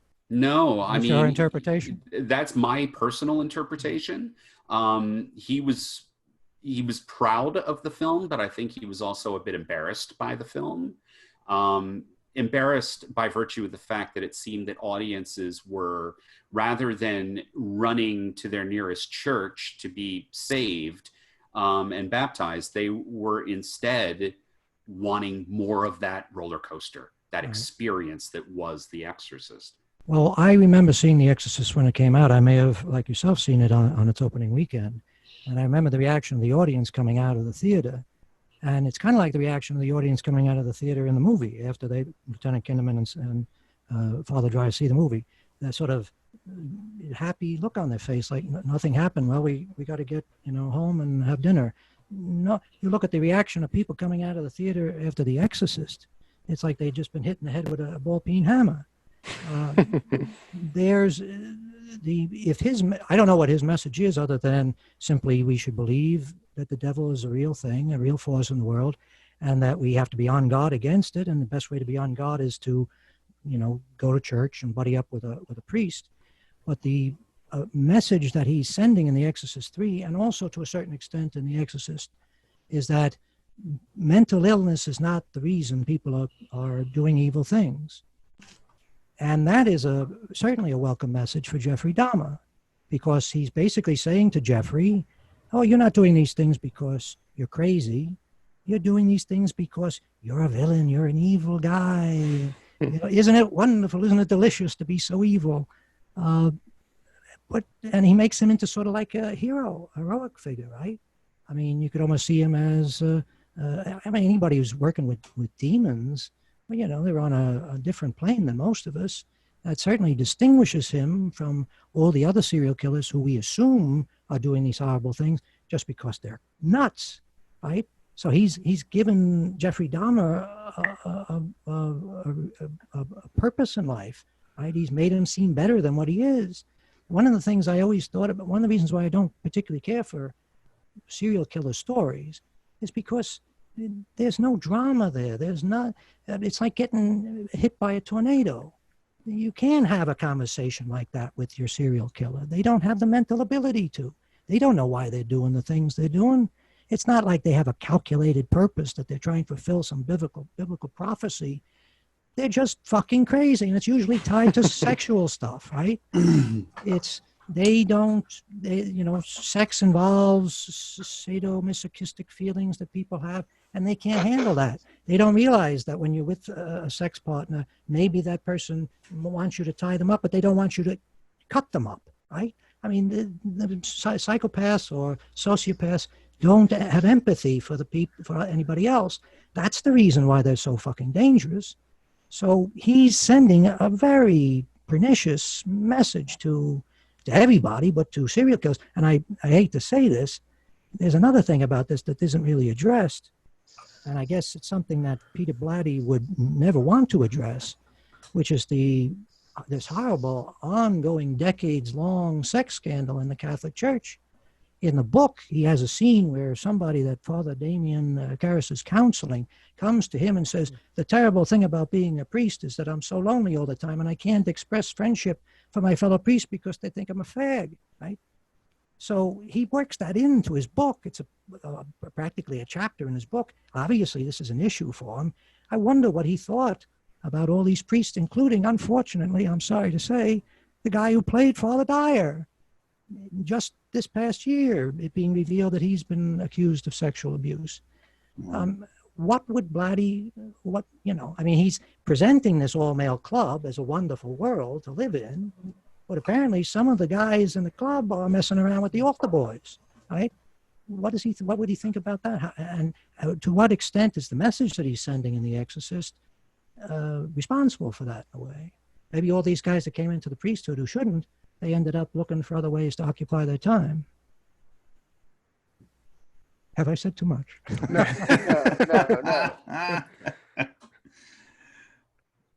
Not at all. I mean, if we're talking about serial killers having, you know, a lot of sexual repression issues coupled with, you know, a lack of empathy and extreme compulsive behavior, I mean, what is religion if not a way of trying to repress certain base human desires? And when you repress those desires, some really bad, fucked up shit can happen. And it doesn't just have to be your sexual appetite. Anytime you're trying to fight what human beings need, I mean, we all get the sex itch the same way that we all get hungry and we all have to use the bathroom. There are certain things that are just part of human nature. And when you try to turn those things off, you become very sick. And that sickness can be physical. It can also be mental. It can be emotional. That's a really interesting question. I know that Blatty was a very devout Catholic. He was waging a war of words and trying to mount legal campaigns against Georgetown University, you know, the school that he attended, and also filmed The Exorcist and The Exorcist Three at, because of their tolerance of abortion. That was happening. He objected just because one of Obama's administration were going and speaking at the university. It's not as if Georgetown University said, well, let everybody have an abortion. Right, but the fact is that he thought that was desecrating this very sacred institution, and this, you know, the fact that it was an upstanding place of very, very specific ideals, at least in its inception, and now it was being perverted by, you know, liberal politics and you know, these crazy ideas like tolerance and he went so far to say that he thought that abortion was demonic, which actually set off a little bit of a philosophical or theological debate. I don't know where it would fall for a time there, with priests and various parties questioning whether abortion is the work of the devil or the work of demons. But I have to say, I think that the fact that he reached that sort of extreme, and Friedkin seems to have moved in that direction as well, he seems to have become a much more conservative figure, that's kind of sad. I don't think that Friedkin had any strong philosophical beliefs when he was making his movies early. Only somebody who is sort of agnostic about these things could do a movie like The Night They Raided Minsky's, which is like an old-fashioned comedy about strip clubs, and then do a Harold Pinter adaptation, which was actually very good, I thought, and then do The French Connection and The Exorcist, and then switch to doing something like Cruising and The Boys in the Band. I mean, how would anybody who had those sort of conservative feelings at that time say, well, yes, I'm going to be the guy, I'm going to be the go-to guy whenever Hollywood gets around to doing gay-themed films, I'm going to be raising my hand? That doesn't seem like a guy who was very conservative at the time. Or maybe it's just he didn't care. He didn't have any strong feelings about anything. He was just a great filmmaker, and he was willing to put his genius to work on whatever script was given to him.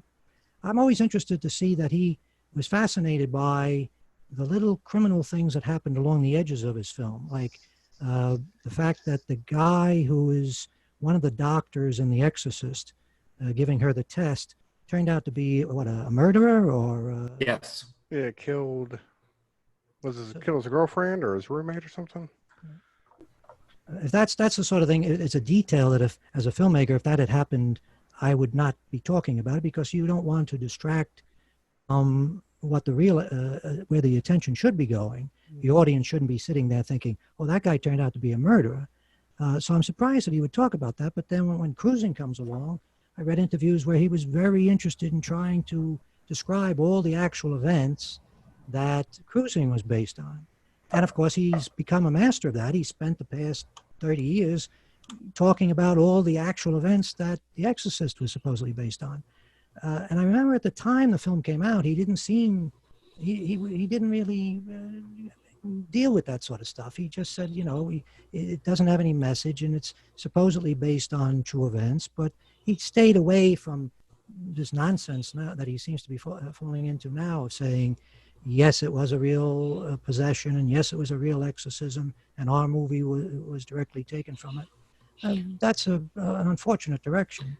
It is. And the true story, and I say that, you know, with finger quotes, the true story behind the Exorcist is a close look at the available material out there will find that story, the alleged exorcism from 1949, and not alleged in the sense that an exorcism did take place, but the possession and all of the events surrounding that boy are very problematic and point toward a lot of psychosexual issues and possibly some abuse that he was being abused by his aunt. That is one of the stories. I don't want to say anything necessarily that's going to get me in trouble right now, but there are numerous family members who had some very, very odd behavior in that case. But nonetheless, Friedkin is a spin doctor. That is a man who, along with Warner Brothers, was able to create such a mystique around the production of The Exorcist that you've had so many other films try to cash in on the concept of a cursed movie, where all of the, you know, the devil was trying to prevent us from making this film because, you know, all the sets burned down except for the bedroom set, and all these people died during the shooting of it, you know, things that happen in real life. Sure. Having a serial killer, though, a real serial killer in your film, that is all about evil. Well, I mean, that's a wonderful talking point. And, you know, Friedkin has always been somewhat unreliable. his stories change. That's and right. if you look at the literature, back in 1974, after the film was in release, he was claiming that the way that they accomplished Linda Blair's levitation scenes, which are so depressing now in definition, because now you can see the piano wires that you couldn't see before. But nonetheless, he was saying that those sequences were accomplished through the use of electromagnetic fields. Total bullshit. Total bullshit. Even Blatty was coming out in the press and going, I have no idea what the hell this guy is talking about, because no giant magnets were being used, and no, there were no Lee lines involved with this or whatever. But Friedkin is a wonderful storyteller in more ways than one. Most commercial films, you'd say there's no harm in that sort of P.T. Barnum approach. But in a film where the whole point of it, the reason why it was so successful is because it was so completely believable, right? That to layer on all this horseshit, it really distracts and makes you seem like less of an artist and more of a huckster. The sad thing for me is to see how many people fall for all that business. Even Ellen Burstyn in interviews says, well, she thinks there was an awful large number of people that died. It wasn't, and they weren't even people involved with the production. I mean, if you include people's brothers and sisters and aunts and uncles, then sure, there are going to be a crew and a cast and a crew of hundreds of people. There are going to be some people that die in the course of a year. It's not, they do that with a lot of movies. They did that with with Poltergeist as well, right? They have a fire on the set or something and it's the devil. Why would the devil want to stop you from making this movie? This is the best advertisement the devil ever got. I mean, if it was a good advertisement for the Catholic Church, it certainly did all right by the devil as well, right? And that's really, when you stop and think about it, that gets to the question that's in the film, which is, why is the devil doing this to this little girl? And they, in the reinserted scene, say, Father Merrin says, well, it's because the devil wants us to despair and he wants us to doubt that God could love us, or something to that effect, which is right off the stable floor, right? I mean, that's nonsense. Why would the devil go through all this trouble over a little girl and a few people that are standing around and watching? And if the devil really wanted to get it, create evil in the world, to stir up evil, how about whispering to one of those priests, hey, take a look at that little boy over there? That's, a possession that really causes real harm. Just look at the effect that the sex abuse scandal has had on people all over the world for the past 30 years. Well, yeah, I think that you are setting yourself up, if this is supposed to be some sort of an evangelical message, for the criticism that the devil isn't all that frightening when he or his minions have the ability to manifest by taking over a human body and controlling it like a puppet, and choosing of all the houses in Washington, D.C., or in a suburb in that area, to say, I'm going to go after that 12-year-old child, rather than that other house in Washington, D.C.,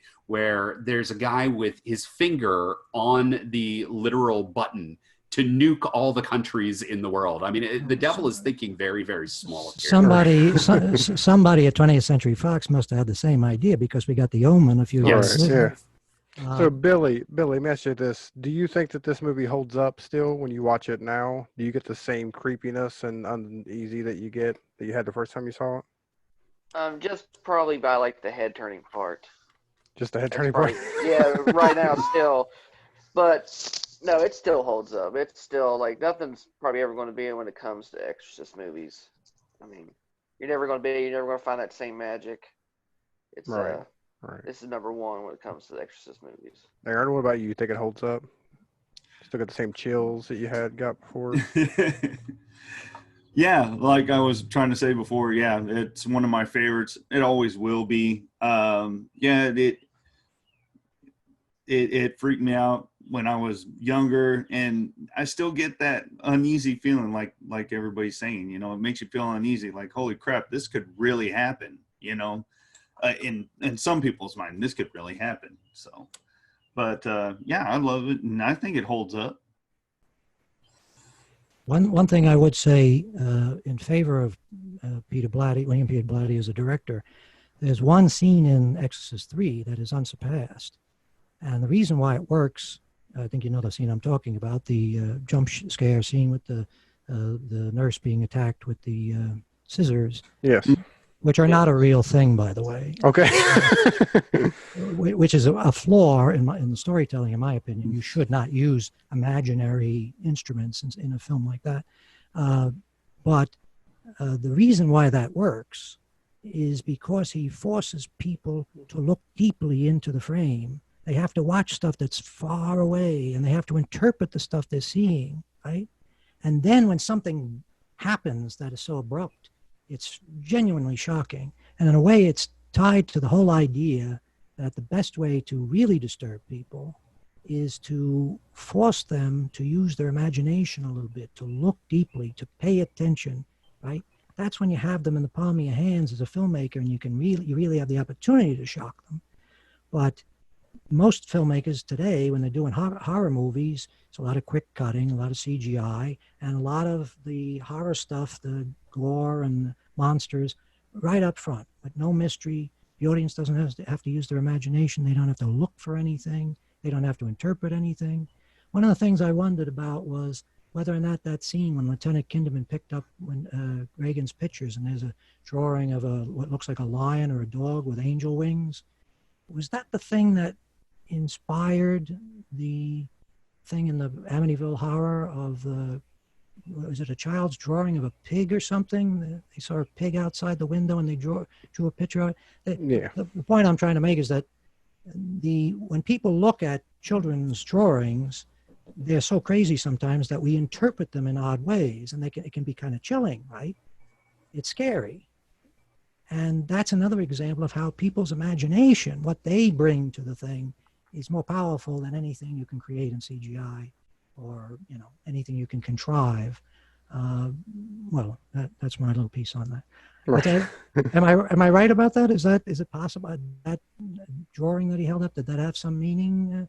I think it had meaning insofar as the fact that we all now know that Reagan is actually a spiritual healer being attacked by Pazuzu because of her Teilhard de Chardin influenced psychic abilities that can only be unlocked by way of an experimental hypnosis machine called the synchronizer that can be utilized to unlock her potential as the good locust that will defeat the Exorcist 2. The synchronizer was the Exorcist 2's version of the head chopping scissors, right? Something that just made up and brought in. And that movie, you probably don't want to get into a deep discussion of The Exorcist 2, but that movie really strikes me as a disgrace, and what foolishness. They go to a director who already turned down the first one because he thought the story was deplorable. He didn't want to have anything to do with it. And they say, well, this has been a tremendous success, so now we want you to do the sequel. And of course, he turns out something that's completely unacceptable to them and to everybody. Okay, I'm going to argue this fact. If you guys ever want to do this conversation again, but talk about Exorcist 2, The Heretic, I am there. Just name the time. We will have to do that. I am there. Now there's one thing I want to touch on, Erik. I believe you told me that you were the first person outside of Warner Brothers to see Dominion, The Exorcist, right? That is correct insofar as I know, yes. Okay. Now, of course, we know that there was, 2 movies, right? They filmed it. They filmed it, and then like you said, they put it on the shelf, and then something made them go back and basically refilm the entire movie. What was some of the story behind that?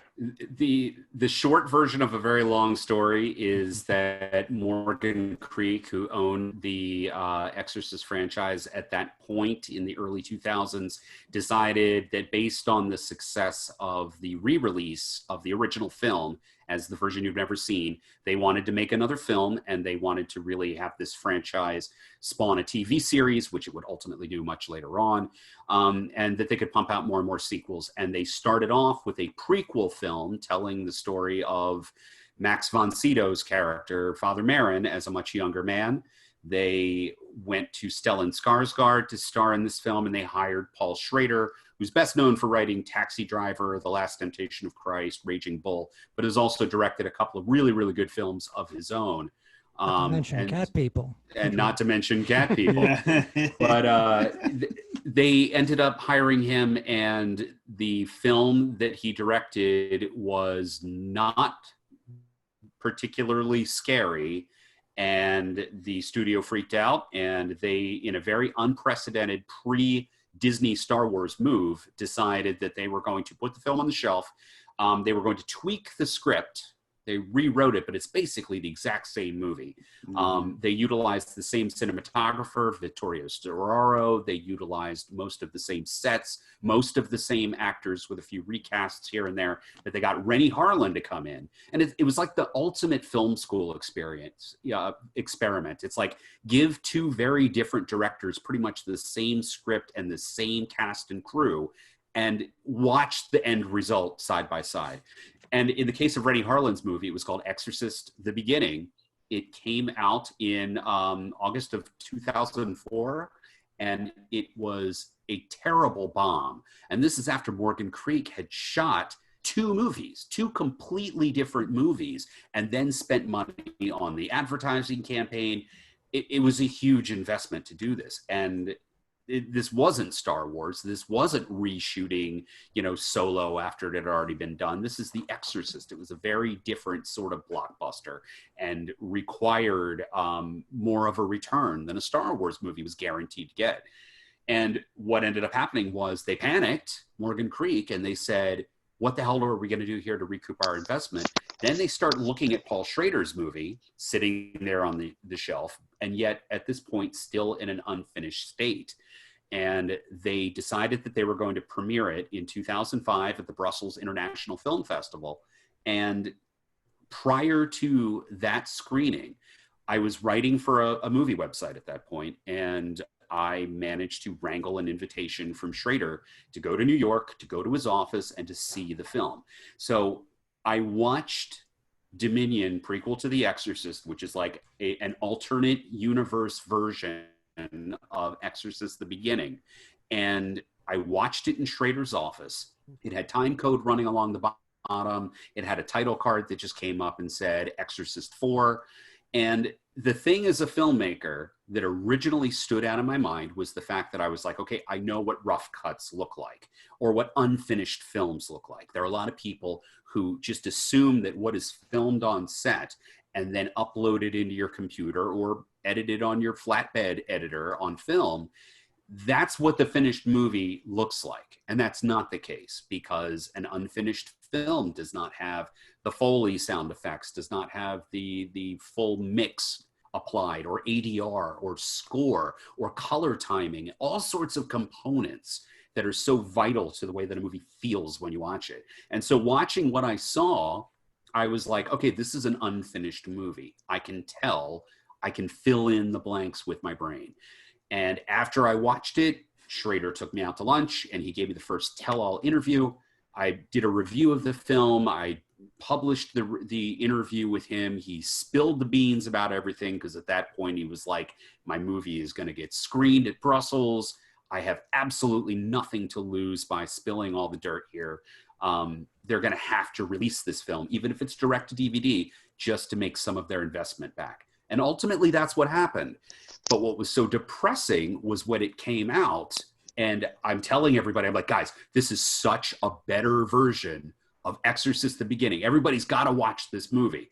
And I go home and I put the DVD in my player, and what comes on is almost completely what I saw in Schrader's office, because Morgan Creek gave him basically like $2 to finish the film.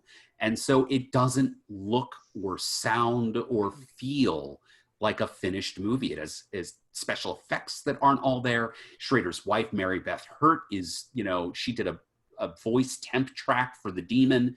That's what's in the finished movie at this point.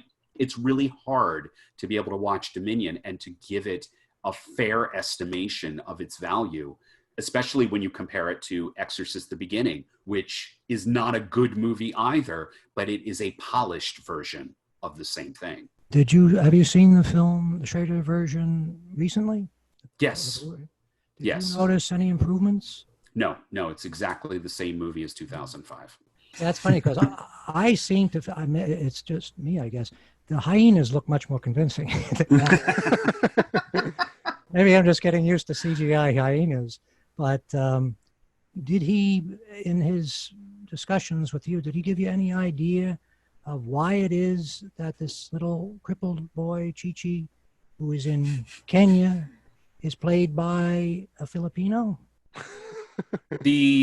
What was in the original script and was not in the finished, or if we're going to call it the finished film, was that this boy was partly an outcast and considered to be a bad omen in the village, based on his physical appearance, which was the result of his mother having been raped by a foreign soldier. Oh, I see. And so he was supposed to be, Mixed a blood. mix. Yeah. Mixed I thought blood. it seemed a little unfortunate because it seems like it sort of plays on these old ideas that retarded children look mongoloid, is the expression that they used to use, which means that they look Asian. And in this, he's all through the movie wearing all the sort of things that you would say are sort of stereotypical mongoloid things. I just didn't understand why it was in there. I mean, in the Rennie Holland version, it's a black boy that plays the child, and he isn't even the one thing that I would say, in my opinion, is definitely a positive about the Holland version is that he doesn't end up being the one who's possessed, because there's the Exorcist series has a sort of race problem. There are no black people in the first movie other than nurses, and they found out that The Exorcist played really well with black audiences. I don't know if you've ever heard, I got this off of Wikipedia, so you take it for what it's worth. But apparently they didn't book it into black theaters in Los Angeles, into theaters in black neighborhoods, because they didn't think a black audience would have any interest in the subject matter, which is sort of understandable. Turns out they were wrong. All the folks coming from the black neighbors came to the theaters in the white neighborhoods to see The Exorcist, and it was a big hit with the black audience. Now, what I'm wondering is, when the time came to do Exorcist 2, did they say, well, we got to make sure that some of this takes place in Africa and that we have some black faces in it, because we have a fairly large audience of people that are black that want to see this movie. That seems to be something that they do in each film, and at the same time, they somehow manage to avoid making any of the black characters important in any way, right? And Yeah, even in and- that one instance where you say, here's a black character that will actually be the focus of the film, and they pick a Filipino guy to play the part. Absolutely. And I think that the success of the original film with African-American audiences is the reason why the first ripoff film that was rushed out the gate was Abby, the William Girdler black exploitation. And yeah, you start seeing more representation as the films go on, but it tends to fall into the sort of the primitive savage archetype versus characters with agency or real a real place in the story, in the narrative, other than to sort of prop up the heroic white characters. The guy I felt sorry for was the guy who had to play that same part as sort of like the guy, their assistant, the guy who's the interpreter. He's playing the same part in 2 movies. Had to go through that twice, and all he does is sort of stand there with a pained expression on his face and tell the tribe leaders what this guy is telling. I mean, that's talk about a thankless role, right? And he ends up getting a spear in him at the arm. Oh my God. The one thing you don't want, right? But we can at least say Andrew French, I believe his name is Andrew French, he got paid twice. So Yeah. Well, that's true. Maybe he's not complaining. So, Billy, what's your final thoughts on, let's just say, all the Exorcist films, except for 2, because we'll save it for another episode. So, rank them? Is that what you mean? Yeah, I mean, just just thoughts on them. You don't have to rank them. Well, I've only seen The Exorcist and Exorcist 3. I've never seen any of the. You never seen part You're a 2? lucky man. Yeah. No, I have not. God is with I've you. not seen the other ones too, like the beginning and all that. Oh wow! What do y'all think about the show The Exorcist? I never watched it. I didn't watch. Never watched it. No. I haven't either. Any of y'all? Have y'all? Anybody else? No, Nope. sir. I have, and if you've ever wanted to see a priest in an Exorcist film or television series battle a demon by dragging a possessed person into the water from a beach, wrap a stole around his hand, and then use it to punch the water, therefore turning it into holy water, which expels the demon from the body.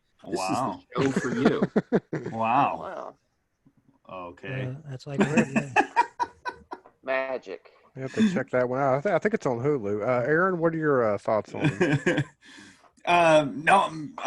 This whole conversation, I mean, I know we've sat here, we listened to you guys, man. I mean, I really like seeing it. I learned a lot of from stuff I didn't know.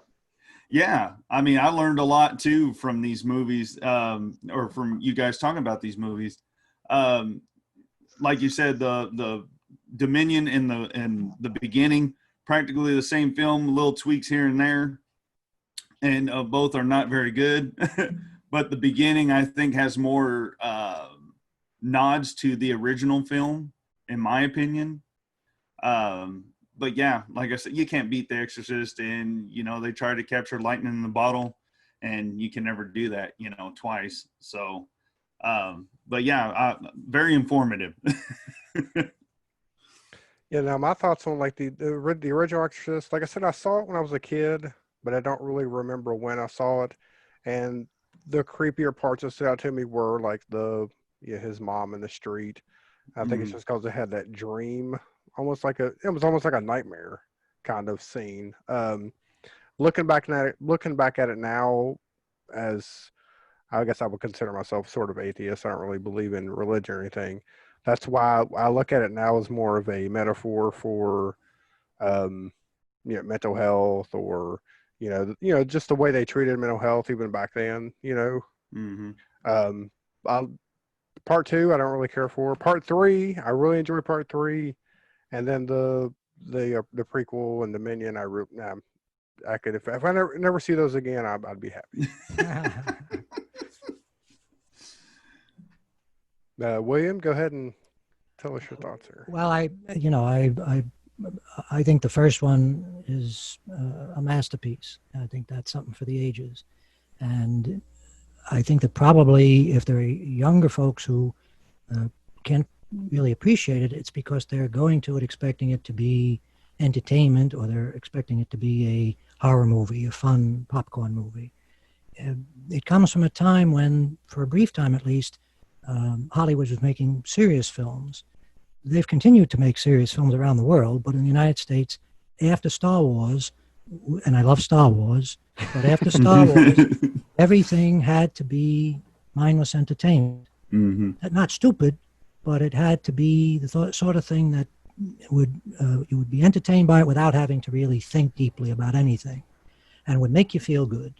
And The Exorcist certainly didn't do that. So The Exorcist is one of those films like Straw Dogs and Clockwork Orange and the Godfather films. Oh, man. And The French Connection, which is a very downbeat ending. They're not films that are meant to be entertainment. They're meant to be works of art, really. They're meant to be intense experiences, because even as Stanley Kubrick said, film is about emotion. It's not about intellect. He always was putting off people who were trying to analyze 2001, figure out what it means. And he said that it was the young people that were experiencing it the way it should be experienced, which is just let it wash all over you and make of it what you will. So I love the film. I'm completely in disagreement with his philosophy. I think it's bad thinking. It's, I won't say evil, but it's not something I would want to put my name on. But I admire the filmmaking. I can't help it. And as far as the sequels, well, I don't know what to say. I assume and I hope that a lot of people lost their jobs, because there's no excuse for it. I understand they're doing a commercial thing, and that's fine. But to be so inept, I mean, we often think of studio executives as being evil creatures, right? They're always trying to force the artist to do something that they shouldn't do. But at least most of the time, they're not complete assholes, right? They're not inept. They don't throw money away by making 2 versions of the same bad script, right? I mean, didn't anybody after the first one, when they saw the first one, they said, oh, no, this is not what we have in mind. Let's start from scratch. Let everybody go home. And let's get some new writers in here and let's come up with something that makes sense instead of this thing that we're going to have to try to stick stuff on and take this out, put that on, all this nonsense. As soon as you hear something like that about a movie, you know it's going to stick, right? I mean, Exorcist 2, as you said, they had to pull it out of the theaters, practically pulling the reels off the projectors. William Friedkin said that, and I don't know if this is true, but it's a great story. He said that the crowd, after 10 minutes of the movie, was chasing Warner executives down the block. Hard to believe, but it's a lovely image. That sort of incompetence is disgusting, in my opinion. It's disgraceful. And to keep doing it, one fiasco, a monumental fiasco that embarrasses everybody, and then fuck with the third one, right? You can't leave it alone. Say, nobody says, hey, the last time we really didn't look too good. Maybe we should let this Blatty guy just do what he wants, and at the least we can say it's his vision. If it stinks, it's his fault. Instead, they take it on themselves, right? And the I don't know what the hell to say about the fourth one, or the fourth and fifth one. That's just inconceivable to me. That's incompetence on an epic level, a mythical level. And neither of the films turned out to be good films, which is even more extraordinary. You think they would have gotten one right just by accident. One thing that bothers me is that all of these films are being stuck in the box set with the original film, and that shouldn't be. The original film should be able to be out there and to be appreciated by itself without having this trail of slime behind it. Maybe we should have come to think of it. It shouldn't have this garbage attached to it. That's not right. That's whatever we think of William Friedkin or William Peter Blatty as people or the message they was trying to sell. They made something really remarkable, and it shouldn't be joined to this monstrosity that is the rest of the series. The only thing I can think of that's worse is what they did to the Jaws movies. But at least there it didn't seem like, nobody cared. Right. Just silly. But the interesting thing, they always seize, and this is true not just of the sequels, but the imitations. When they do imitations of a successful movie, they always pick the worst aspect of the original thing to imitate. So they're intent on having somebody with the eyes glowing and stuff coming out of their mouths. That's not why The Exorcist was a great movie. And Jaws was not great because it had a fucking plastic shark running around. And yet in the sequel, the first thing you see is the shark. Yeah. It's like they didn't learn any of the true lessons from the film. They just saw superficially that there's certain, like tinsel and Christmas balls that we can put on a thing, and people will sort of say, oh, that's Jaws. But it's awful, and it's embarrassing. All those Exorcist films, if they disappeared, and I say this as a person who loves many of John Borman's movies, and a lot of Richard Burton's performances, because I think he was a wonderful actor. But this is the first film that I saw him in from that period where he had an awful lot of terrible movies. This is the first one where I said, Richard, what are you doing? I know you're living high. You got to pay for Elizabeth Taylor's rings and all that. You don't have to do this. He's got this look on his face that says it all through the movie. It's like, I don't really want to be here. When do I get my trek? Give me a drink. His hair is jet black, like he rubbed a squid over it, And it's just, and he wasn't that far away from the end of his life. So I guess maybe he was trying to get plenty of money in the bank account. But the thing that drives me crazy again is the folks that were calling the shots. Why would they think of all the people you should pick to star in an Exorcist sequel that you would get Richard Burton? His name was mud even then, right? It was a long time since he did his Who's Afraid of Virginia Woolf, and they pick him. It's almost like putting a stamp on, say, this movie's going to be shit. It was a cheaper decision to get him. Well, maybe, yeah. He was having a career comeback, and he didn't take the movie so that he could buy Liz Taylor rings. He actually took the movie so he could divorce her for the second time. Yeah. All right, well, fair enough. You got to do what you got to do, right? Erik, can we give us your final thoughts there on just the series on a whole there?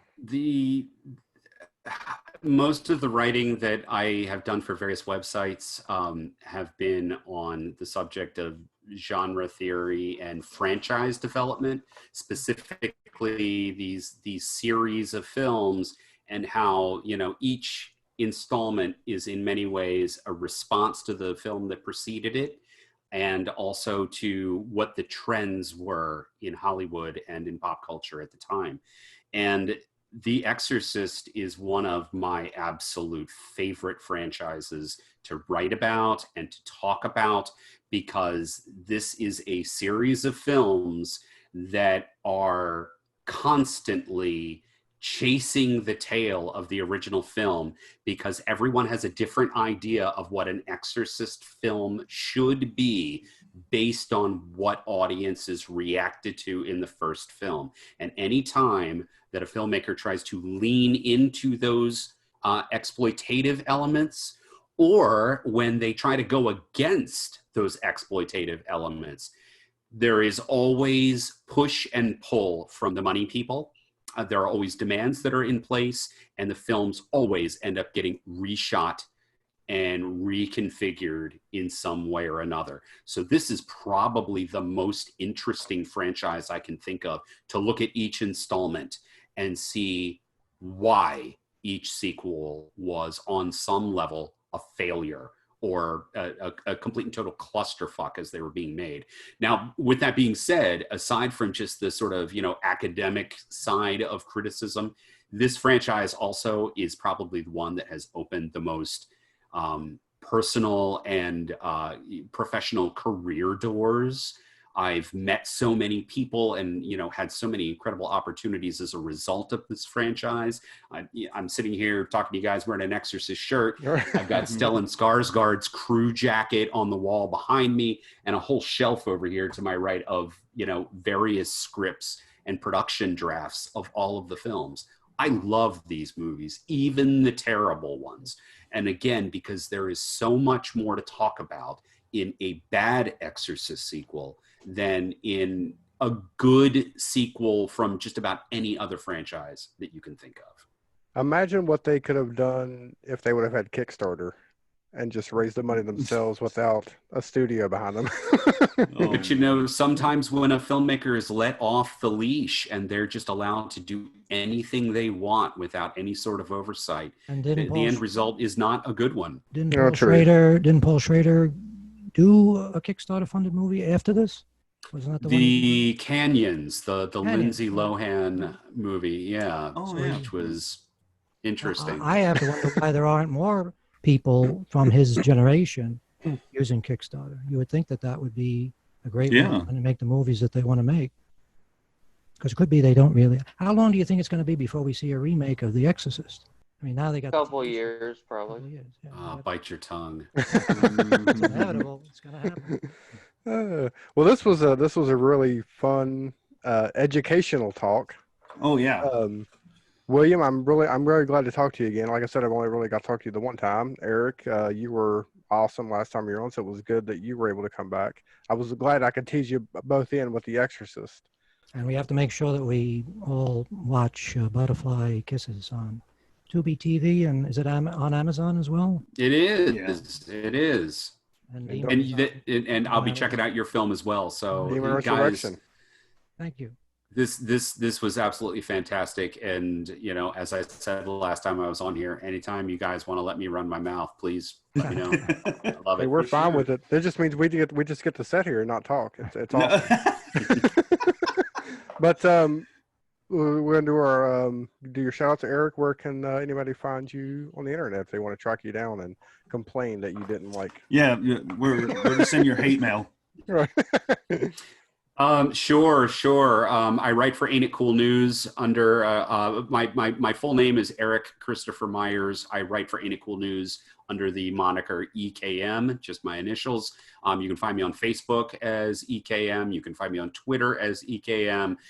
My two features that I wrote and directed, Roulette and Butterfly Kisses, are both on Prime and just about every other streaming platform. So yeah, hit me up and tell me how full of shit I am, please. All right. William, same with you, but I want to ask you a question. How's the re-edit on your vampire film going?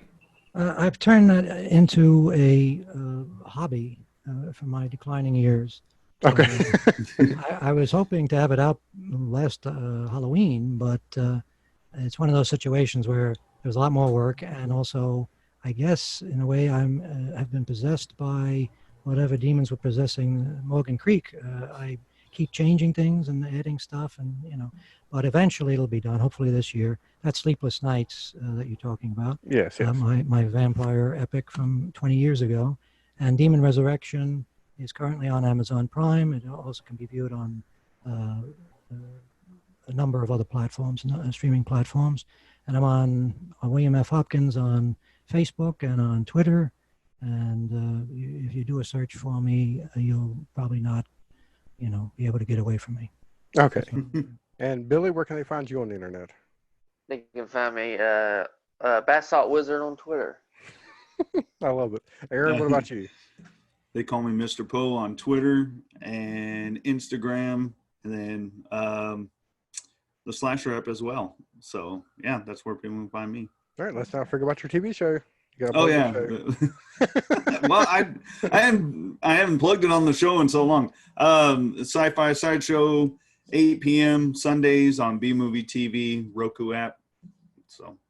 All right, and you can find me on Twitter, 1313 Inc. on Twitter. Of course, I'm on Facebook.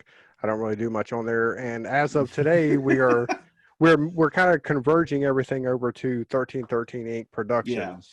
So we don't have all these different websites and too many 500 Twitter accounts to try to post to. So I'm going to move all that together.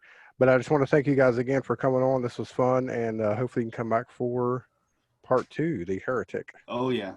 Yes, absolutely. Thanks very much for having me on. Yeah, no problem. You could not tear me away from that conversation. I'm looking forward to it. Thank you guys. Thanks, guys. There, guys. It has been established that persons who have recently died have been returning to life and committing acts of murder. The unburied dead are coming back to life.